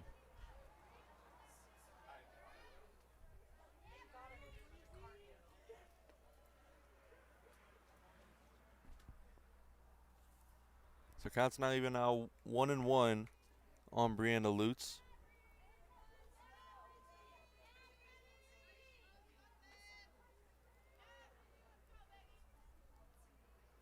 Here's the pitch. That one's going to be outside. Counts now 2-1 on Lutz.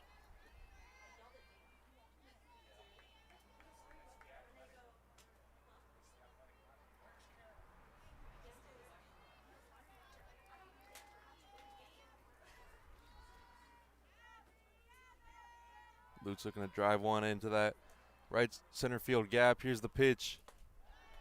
Takes it high, ball 3.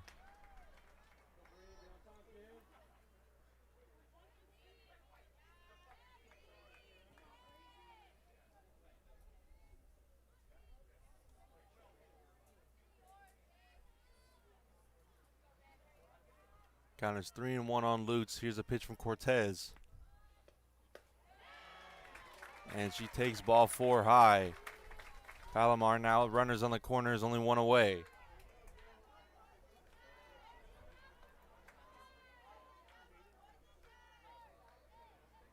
Lutz has walked 21 times now this season. The second baseman, number 11, Josephine Huberger. So 2 walks in this inning from Cortez. Her 5th of the game as it brings up the second baseman, Josephine Huberger. 1 for 3 today with a bunt single and scored back in the 5th.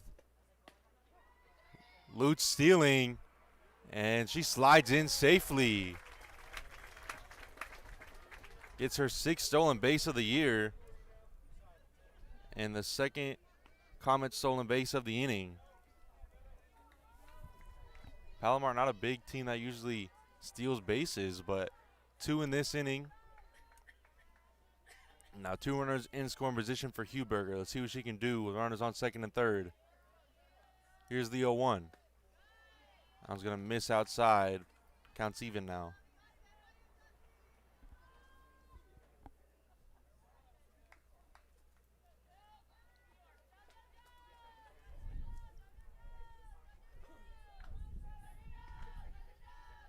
Now the 1-1 pitch. I was going to miss high. It's now 2-1 on Huberger.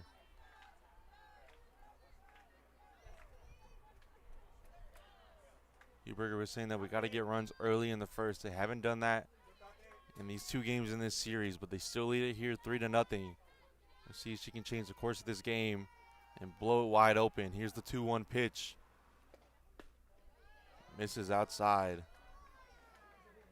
Cortez frustrated there as she just threw her 100th pitch of the game. Threw 88 yesterday. So already nearing nearly 200 pitches thrown in just 2 days. Here's the 3-1. This one is hit well in the left center, and it's going to drop. Gonzalez will score. Lutz rounding third. She'll score easily. Huberger heading for third. In there easily with the 2 RBI triple. Josephine Huberger puts the Comets up by 5 in the top of the 6th. What a swing of the bat that time from Huberger, finding that gap out there in left center field. And Palomar leading it by 5 now. The first baseman, number 16, Zoe Cara.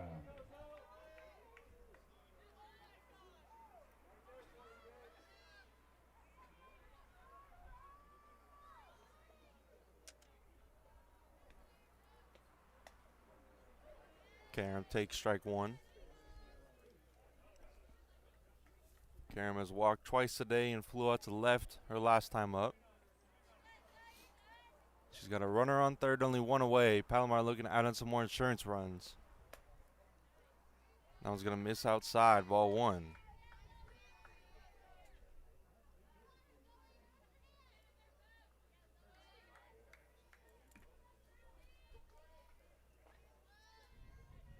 So the count's 1-1 on Karam. Big gap out there in right center. Here's the pitch. Try to go off speed, but misses.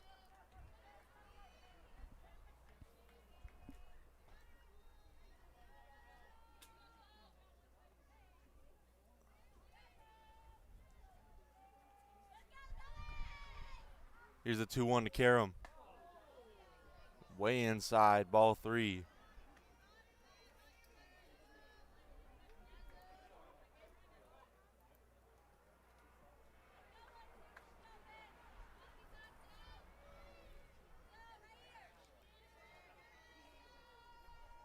Count is 3-1 on Karam, and here's the pitch.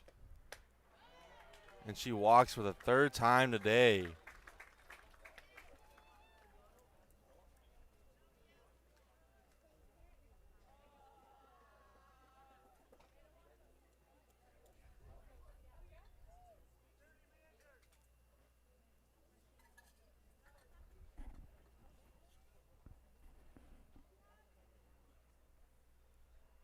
Quick pause in the action as Lauren Depping will re-enter the game after being pitch ran for last inning. The designated player, number 30, Lauren Depping. So Depping will sub into the box, 0 for 1 today. Struck out in the first and was hit by a pitch and walked last inning in the 5th.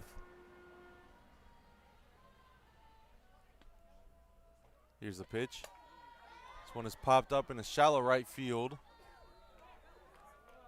And thought about tagging from third was Huberger. But they'll hold the runner.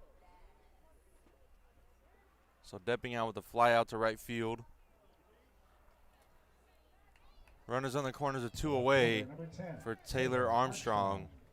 Had a big game yesterday. Hitless today, 0 for 3 with 2 flyouts and a ground out.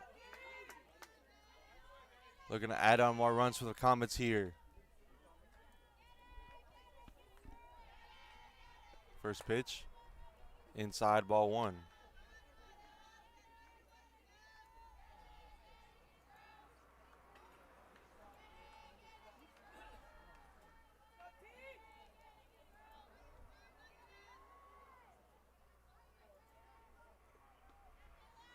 Now the 1-0. Gonna miss high, ball 2.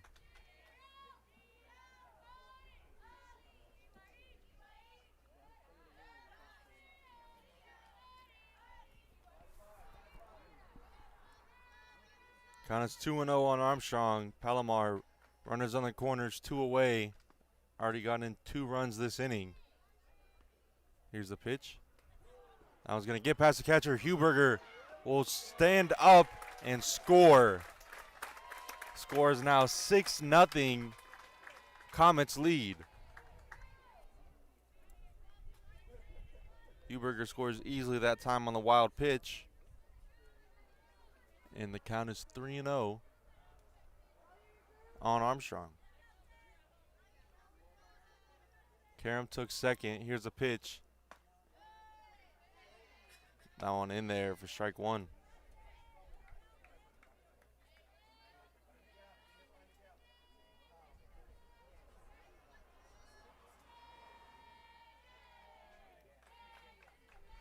3-1 pitch to Armstrong. This one is grounded to the second baseman. Throw to first is in time to end the inning, but the Comets get 3 to make it a 6-0 ball game as we'll head to the bottom of the 6th. The Comets are retired in the top of the 6th inning, not before adding to their lead. So, it's time to think about college. But what are you going to study? Let us help. We're Palomar College, and we train for success. How about architecture?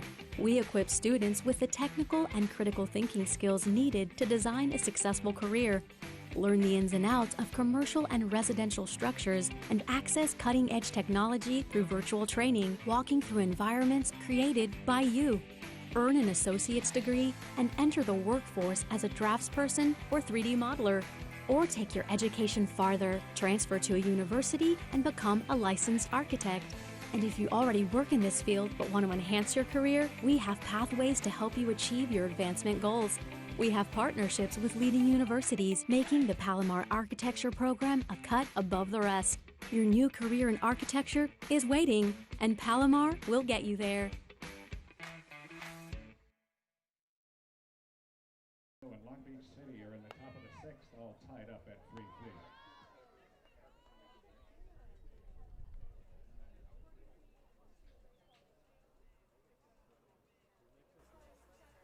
And we are back now in the bottom of the 6th. Palomar tacked on 3 the last half inning to make it 6-0.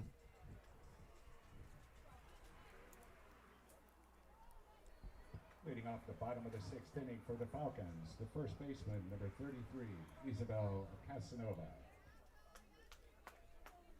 It'll be Isabella Casanova leading it off here in the top of the 6th. She came in for Zarate at first. As she takes strike 1. This is Casanova's 4th at-bat of the season. She struck out looking her last time up.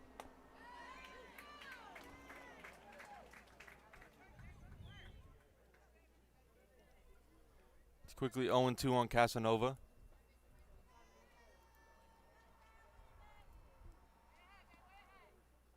Here's the 0-2 from Haywood. Just misses outside. It's 1-2.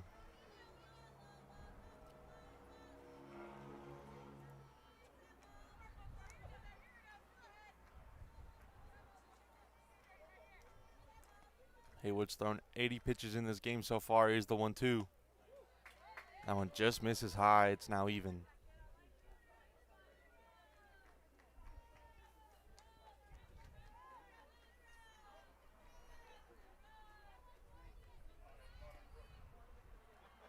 Now the 2-2. Hit well, just out of the reach of Lutz. Trying to make a diving play in foul territory.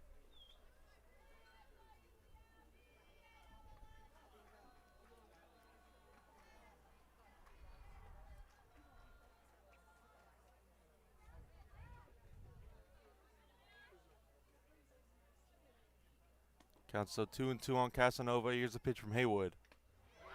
Big swing and a miss for the 7th strikeout of the day for Nevaeh Haywood.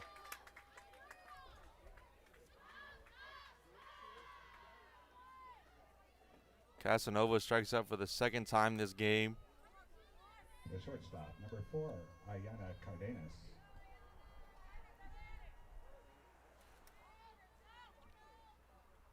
Gonna bring the shortstop, Ayana Cardenas, who got a single her last time up. She's 1 for 2. She takes strike 1 right down the middle.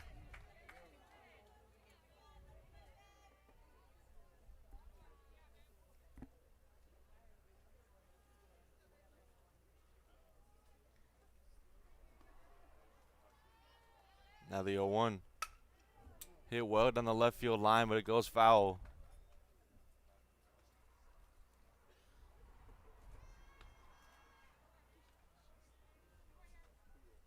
Haywood's only walked 1 batter today, only let up 4 hits, and has 7 strikeouts.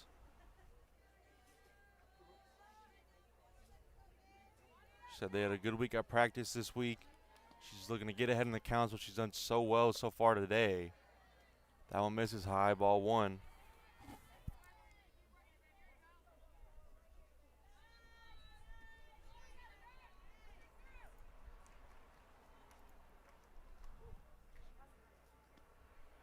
Now the 1-2 pitch.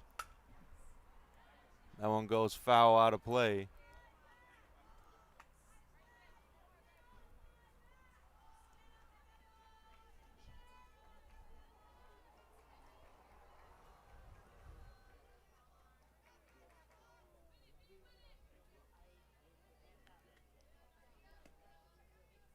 Now the 1-2 from Haywood. Fouled again down that left field line. Got to stay back, square it up, and put it in play.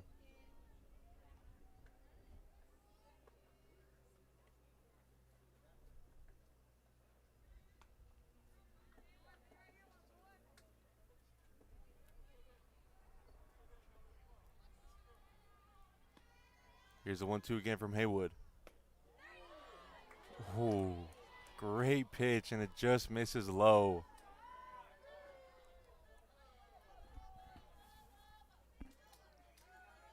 Haywood hasn't missed too much today, but when she does, it is just outside that strike zone. Here's the 2-2. This one is popped up, playable for Armstrong, and she makes the catch for the second out of the inning.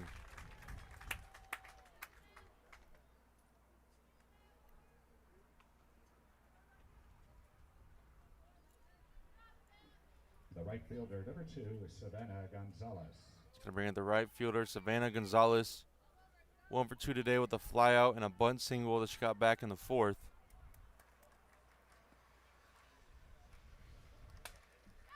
This one is popped back out of play. Heads up over here. Looks like everyone's okay here in the stands. It's 0-1 on Gonzalez.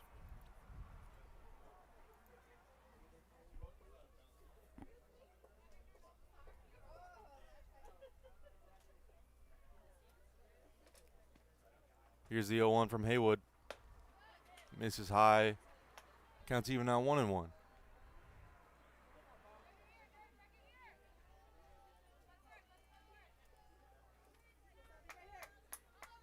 So it's 1-1 on Gonzalez. And here's a pitch from Haywood. This one has popped up shallow center field, and it's going to drop for a 2-out single.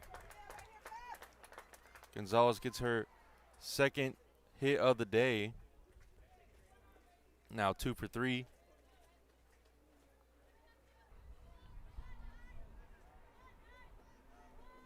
The designated player, number 19, Mia Star Miramontes. And it'll bring up the designated player, Mia Star Miramontes, who flew out to center. Good pitch from Haywood for strike 1.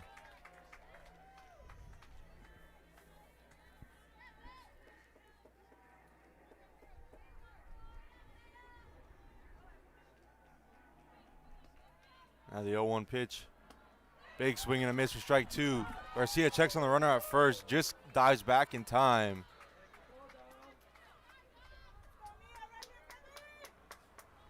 Good play by Dominique Garcia behind the plate. Trying to catch the runner sleeping over there at first.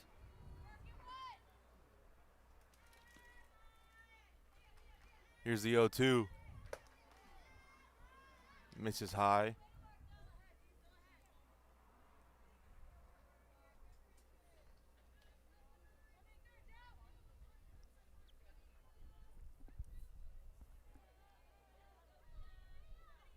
Counts 1-2 on Miramontes. That one high. Counts even now 2-2.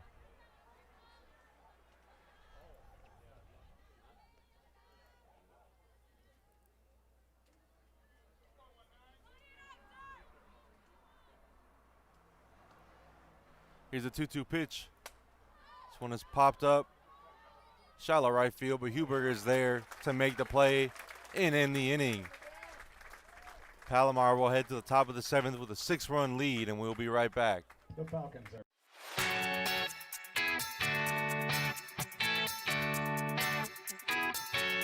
Automotive technology is more than just the world of repairing vehicles. We have a lot of administrative roles that have to support our automotive repair. I'd say it's a great practical skill to know, even if you don't plan on going into the field. You get to bring in your car, and whatever we're learning about, you can fix it on your car. It's cool to learn like different services that I can do on my car, so I can do them myself. One of my previous students is now making $80,000 a year after 3 years in the industry. Right now, I thought I knew somewhat about cars, and this is teaching me just what I don't know. We have a full machine shop which is available, and we have engine rebuilding. So we have the most intense classes all the way up to basic classes in order to give a little something for everybody here. Lauren Depping. And one more to announce, the All-State South Player of the Year, Brianna Lutz. And we don't want to forget our fearless leader, the All-South State Coach of the Year, Lacey Kraft.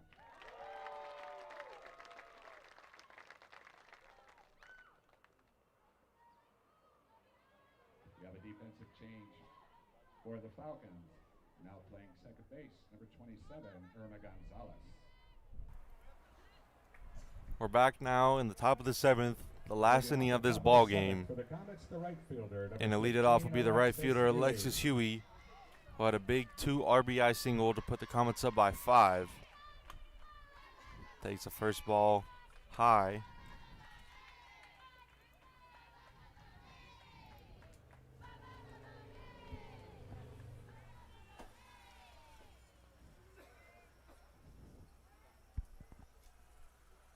Now the 1-0.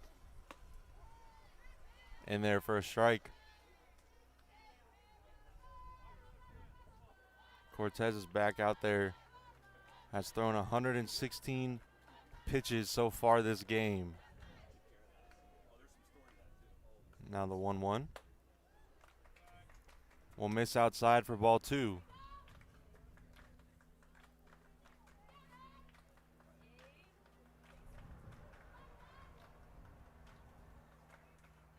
Counts 2-1 on Huey. And here comes the pitch from Cortez. Nice pitch that time from Tatiana Cortez to get strike 2. Counts now even.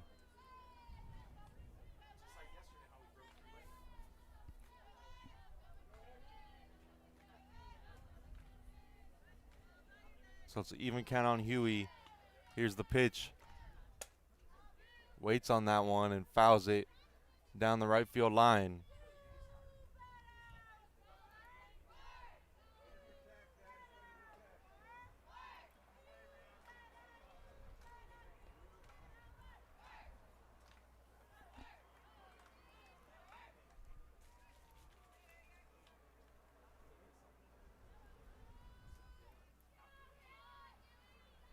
Now the 2-2.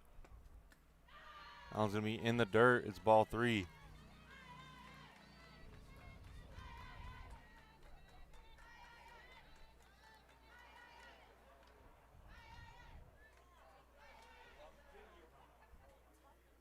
Here comes the full count pitch to Huey. This one is popped up to the first baseman. And it drops out of her glove. Huey's going to take second on the error, but they're going to say she was in foul territory. So she'll head back to the plate.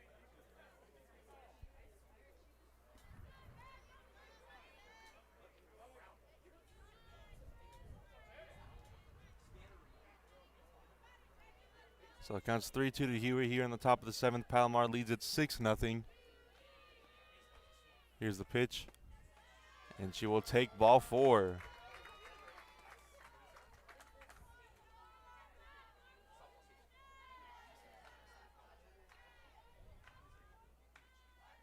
The catcher, number 2, Dominique Garcia. It'll bring up the catcher, Dominique Garcia, who's 0 for 1 today with the ground out.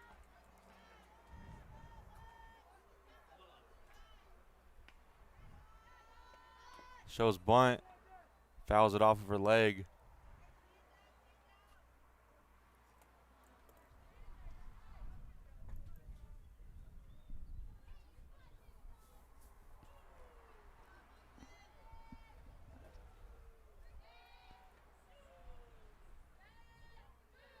Counts 0-1 on Garcia.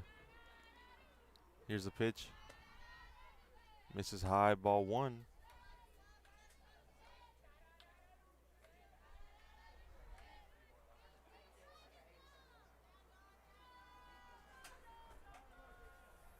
Now the 1-1 to Garcia. Lays down a bunt. Pitcher fields it. Throws it to first to get the first out of the inning. Nice sacrifice bunt there from Dominique Garcia to advance Huey to second. The center fielder, number 1, Giselle Gonzalez. And it'll bring up the center fielder, Giselle Gonzalez. 1 for 2 today with a single back in the third. She scored. Had a flat in the fourth and then walked last inning. This one is popped back. And she scored back in the sixth as well and stole a base.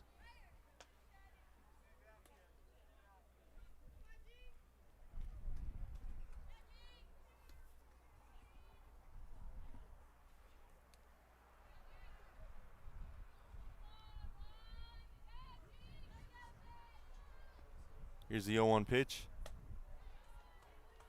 It's going to miss outside. Ball 1.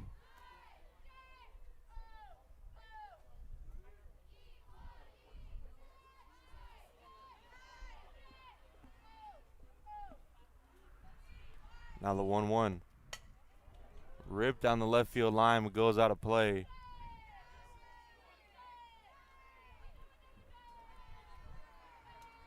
Looks like the Comets will have a pinch hitter coming up. We got Juliana Rocha in the on-deck circle.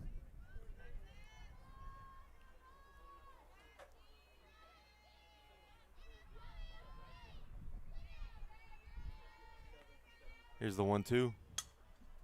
That one popped up, and it drops.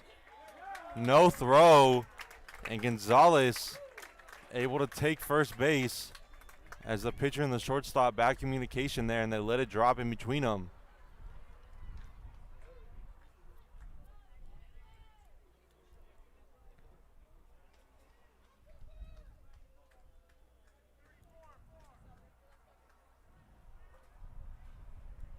So the pinch hitter will be Juliana Rocha coming in for Nuanez this at bat. For the Comets, pinch hitting for Nuanez. She's batting .435 on the year in her 23 at bats. Has 10 hits and 8 RBIs. Will be a great spot to add in some more insurance runs before we head to the last half inning.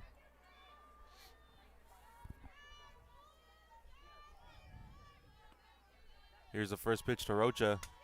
This one lines sharply, and they're going to call it a fair ball. And a late call, now they call it foul.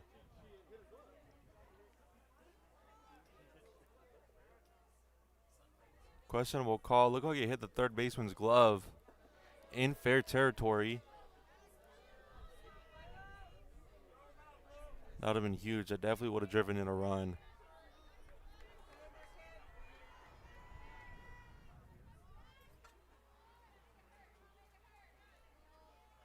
So the count is 0-1 on Rocha. Here's the pitch from Cortez. And she will take strike 2.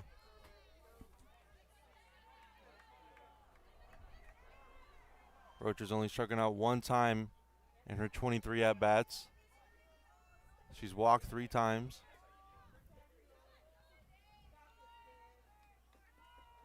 Here's the 0-2 pitch to Rocha. Now it's going to be outside, ball 1.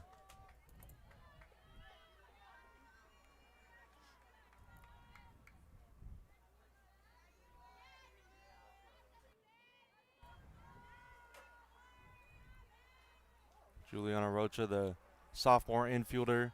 Here's the 1-2. I was going to miss high.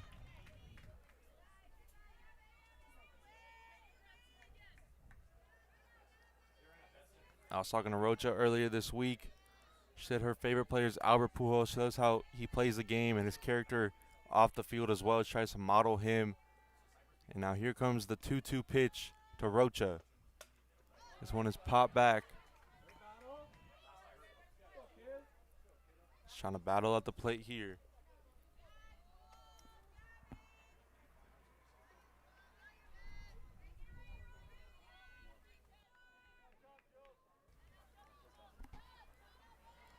So the count is 2-2 on Rocha with one away. And she will look to add on more runs here in the top of the 7th. Palomar already leads by 6. Here's the pitch. And it's going to miss high and outside.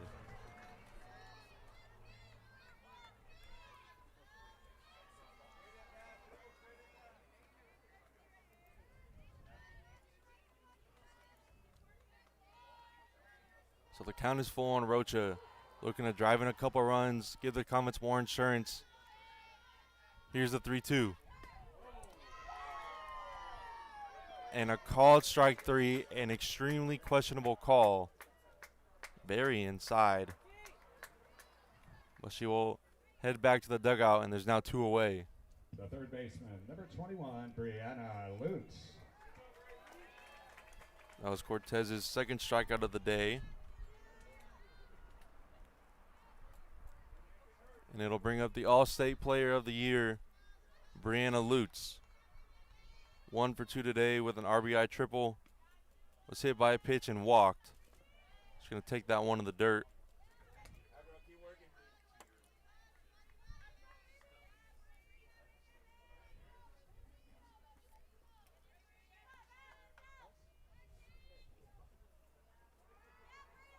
Count is 1-0 on Lutz. She's trying to drive in some more runs here. Here's the pitch. This one is popped down the left field line and it drops foul.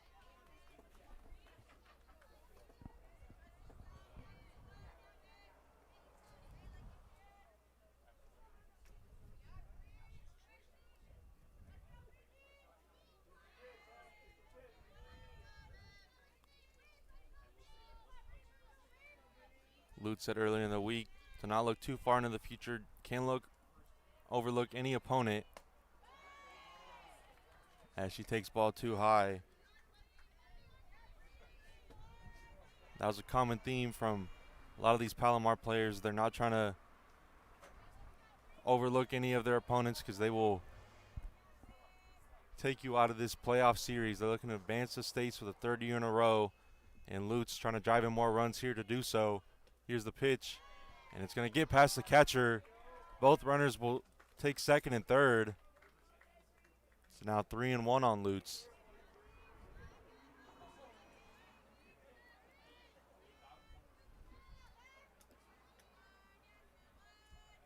Palomar batting 4 for 13 today with runners in scoring position. Lutz looking to drive in those 2 runners on second and third. And here's the pitch from Cortez. This one is popped up out of play, and the count is now full.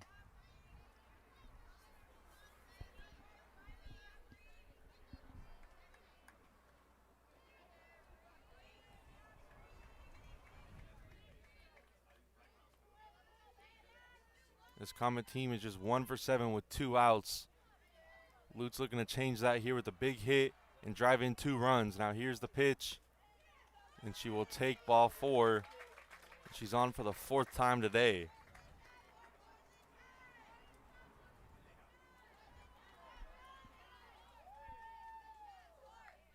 The second baseman, number 11, Josephine Huberger. It'll bring up Josephine Huberger, who's 2 for 4 today with a bunt single and then that big 2 RBI triple last inning. She also scored on a wild pitch, so contributing to 3 of the Comets' runs today. This one is fouled back.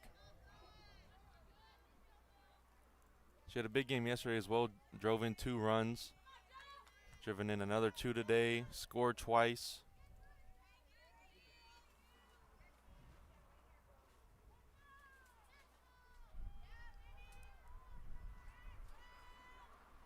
And now here is the 0-1 to Huberger.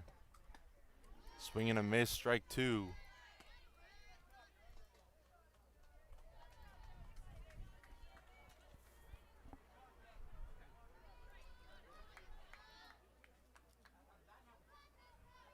Count is 0-2 on Huberger. Here's the pitch. This one is lined and it'll get through. 1 run will score. Here comes the second, and it's an 8-0 ball game for Palomar. Huberger has driven in 4 runs today, 6 in this playoff series, and Palomar now leads it by 8 in the top of the 7th. The first baseman, number 16, Zoe Cara.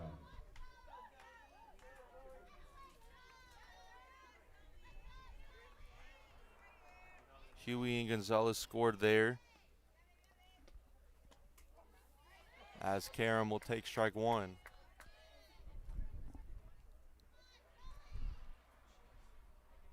Palomar scored in these last 3 innings, put up 2 in the 5th, 3 in the 6th, and now 2 here in the 7th. Let's see if Karen can add on a couple more here. She'll take ball 1 low and outside.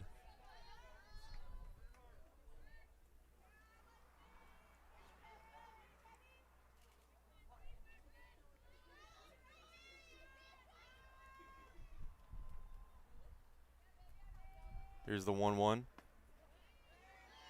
And a called strike.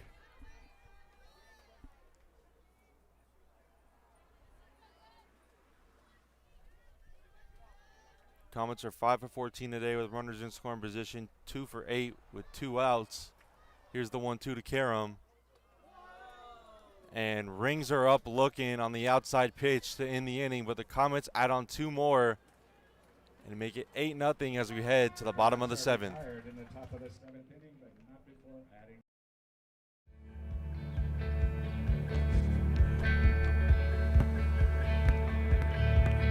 Ooh, we can see so clear. Ooh, we can see so clear.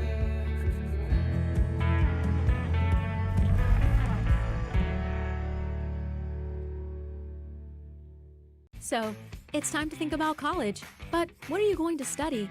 Let us help. We're Palomar College, and we train for success. The transportation sector is rapidly shifting from fossil fuels to alternative fuels.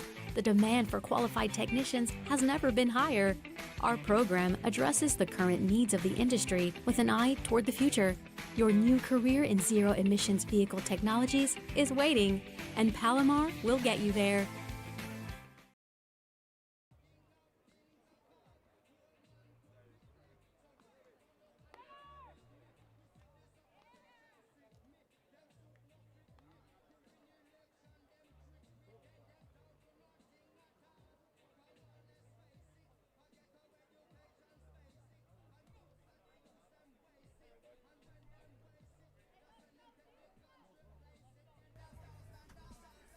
We are back now in the top of the 7th. Cerritos down to their final 3 outs potentially of the season. They need a huge inning here to force a game 3.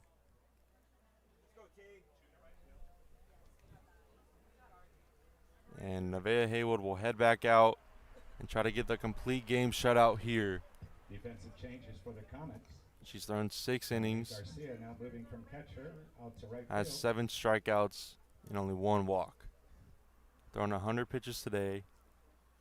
And now behind the plate at catcher, number 8, Shelby Van Slyke. So some defensive changes here for Palomar. The catcher Dominique Garcia will head out to right, and Shelby Van Slyke will head in to catch. Palomar's done that throughout this playoff series. They don't let their catchers go more than 3 innings behind the plate. Especially today, it's a hot one. Don't blame anyone that's in the area and didn't want to watch it and just tune into the stream because it is roasting out here.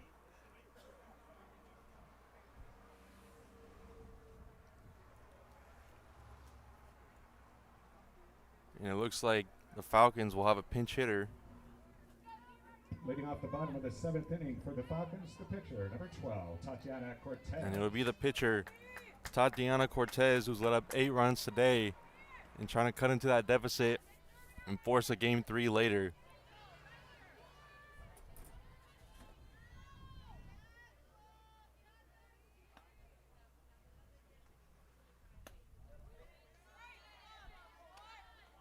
First one misses low.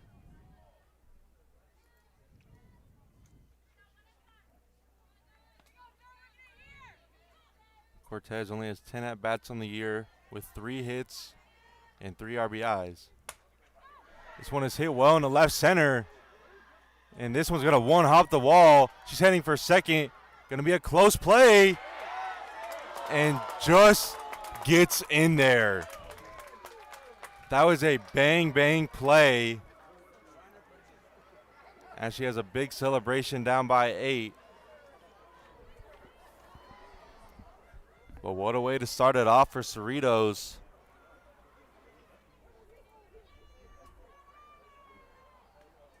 Oof. That was a close play at second.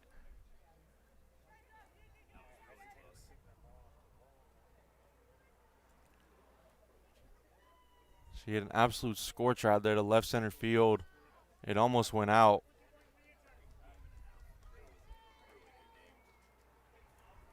Looks like another pinch hitter will come into the game. Re-entering the game and running at second base for Cortez, number 21, Carissa Amaya. We're going to have a pinch runner for Cortez. It'll be Amaya checking back in. And now batting the second baseman, number 27, Irma Gonzalez.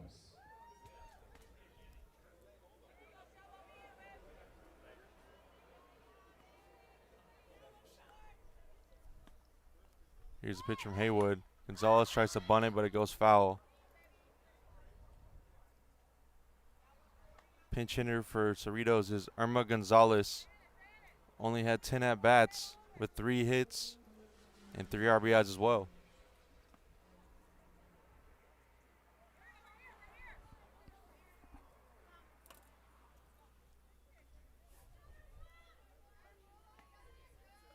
Here's the 0-1 from Haywood. Gonzalez lays down a bunt. Karam fields it, throws to Huberger at first. So Gonzalez does her job there to move the runner up to third. It'll go down as a sacrifice bunt. The third baseman, number 20, Marley Cortez. And we're back to the top of the order. It'll be one of the Northern California All-State players, Marley Cortez, 2 for 3 today with 2 singles as she takes ball 1 outside.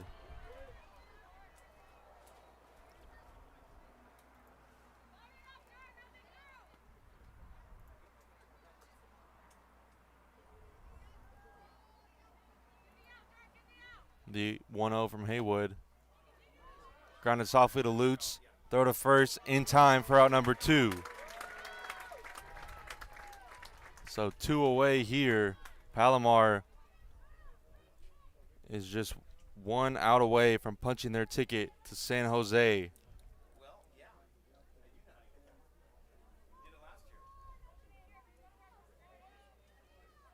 The catcher, number 23, Vicky Nahara. It'll bring up the catcher, Vicky Nahara, over 3 today. Struck out looking her last time up.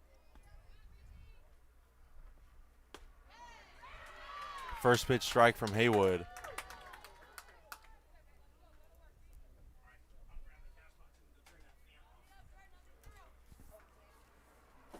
So the count is 0-1 on Nahara.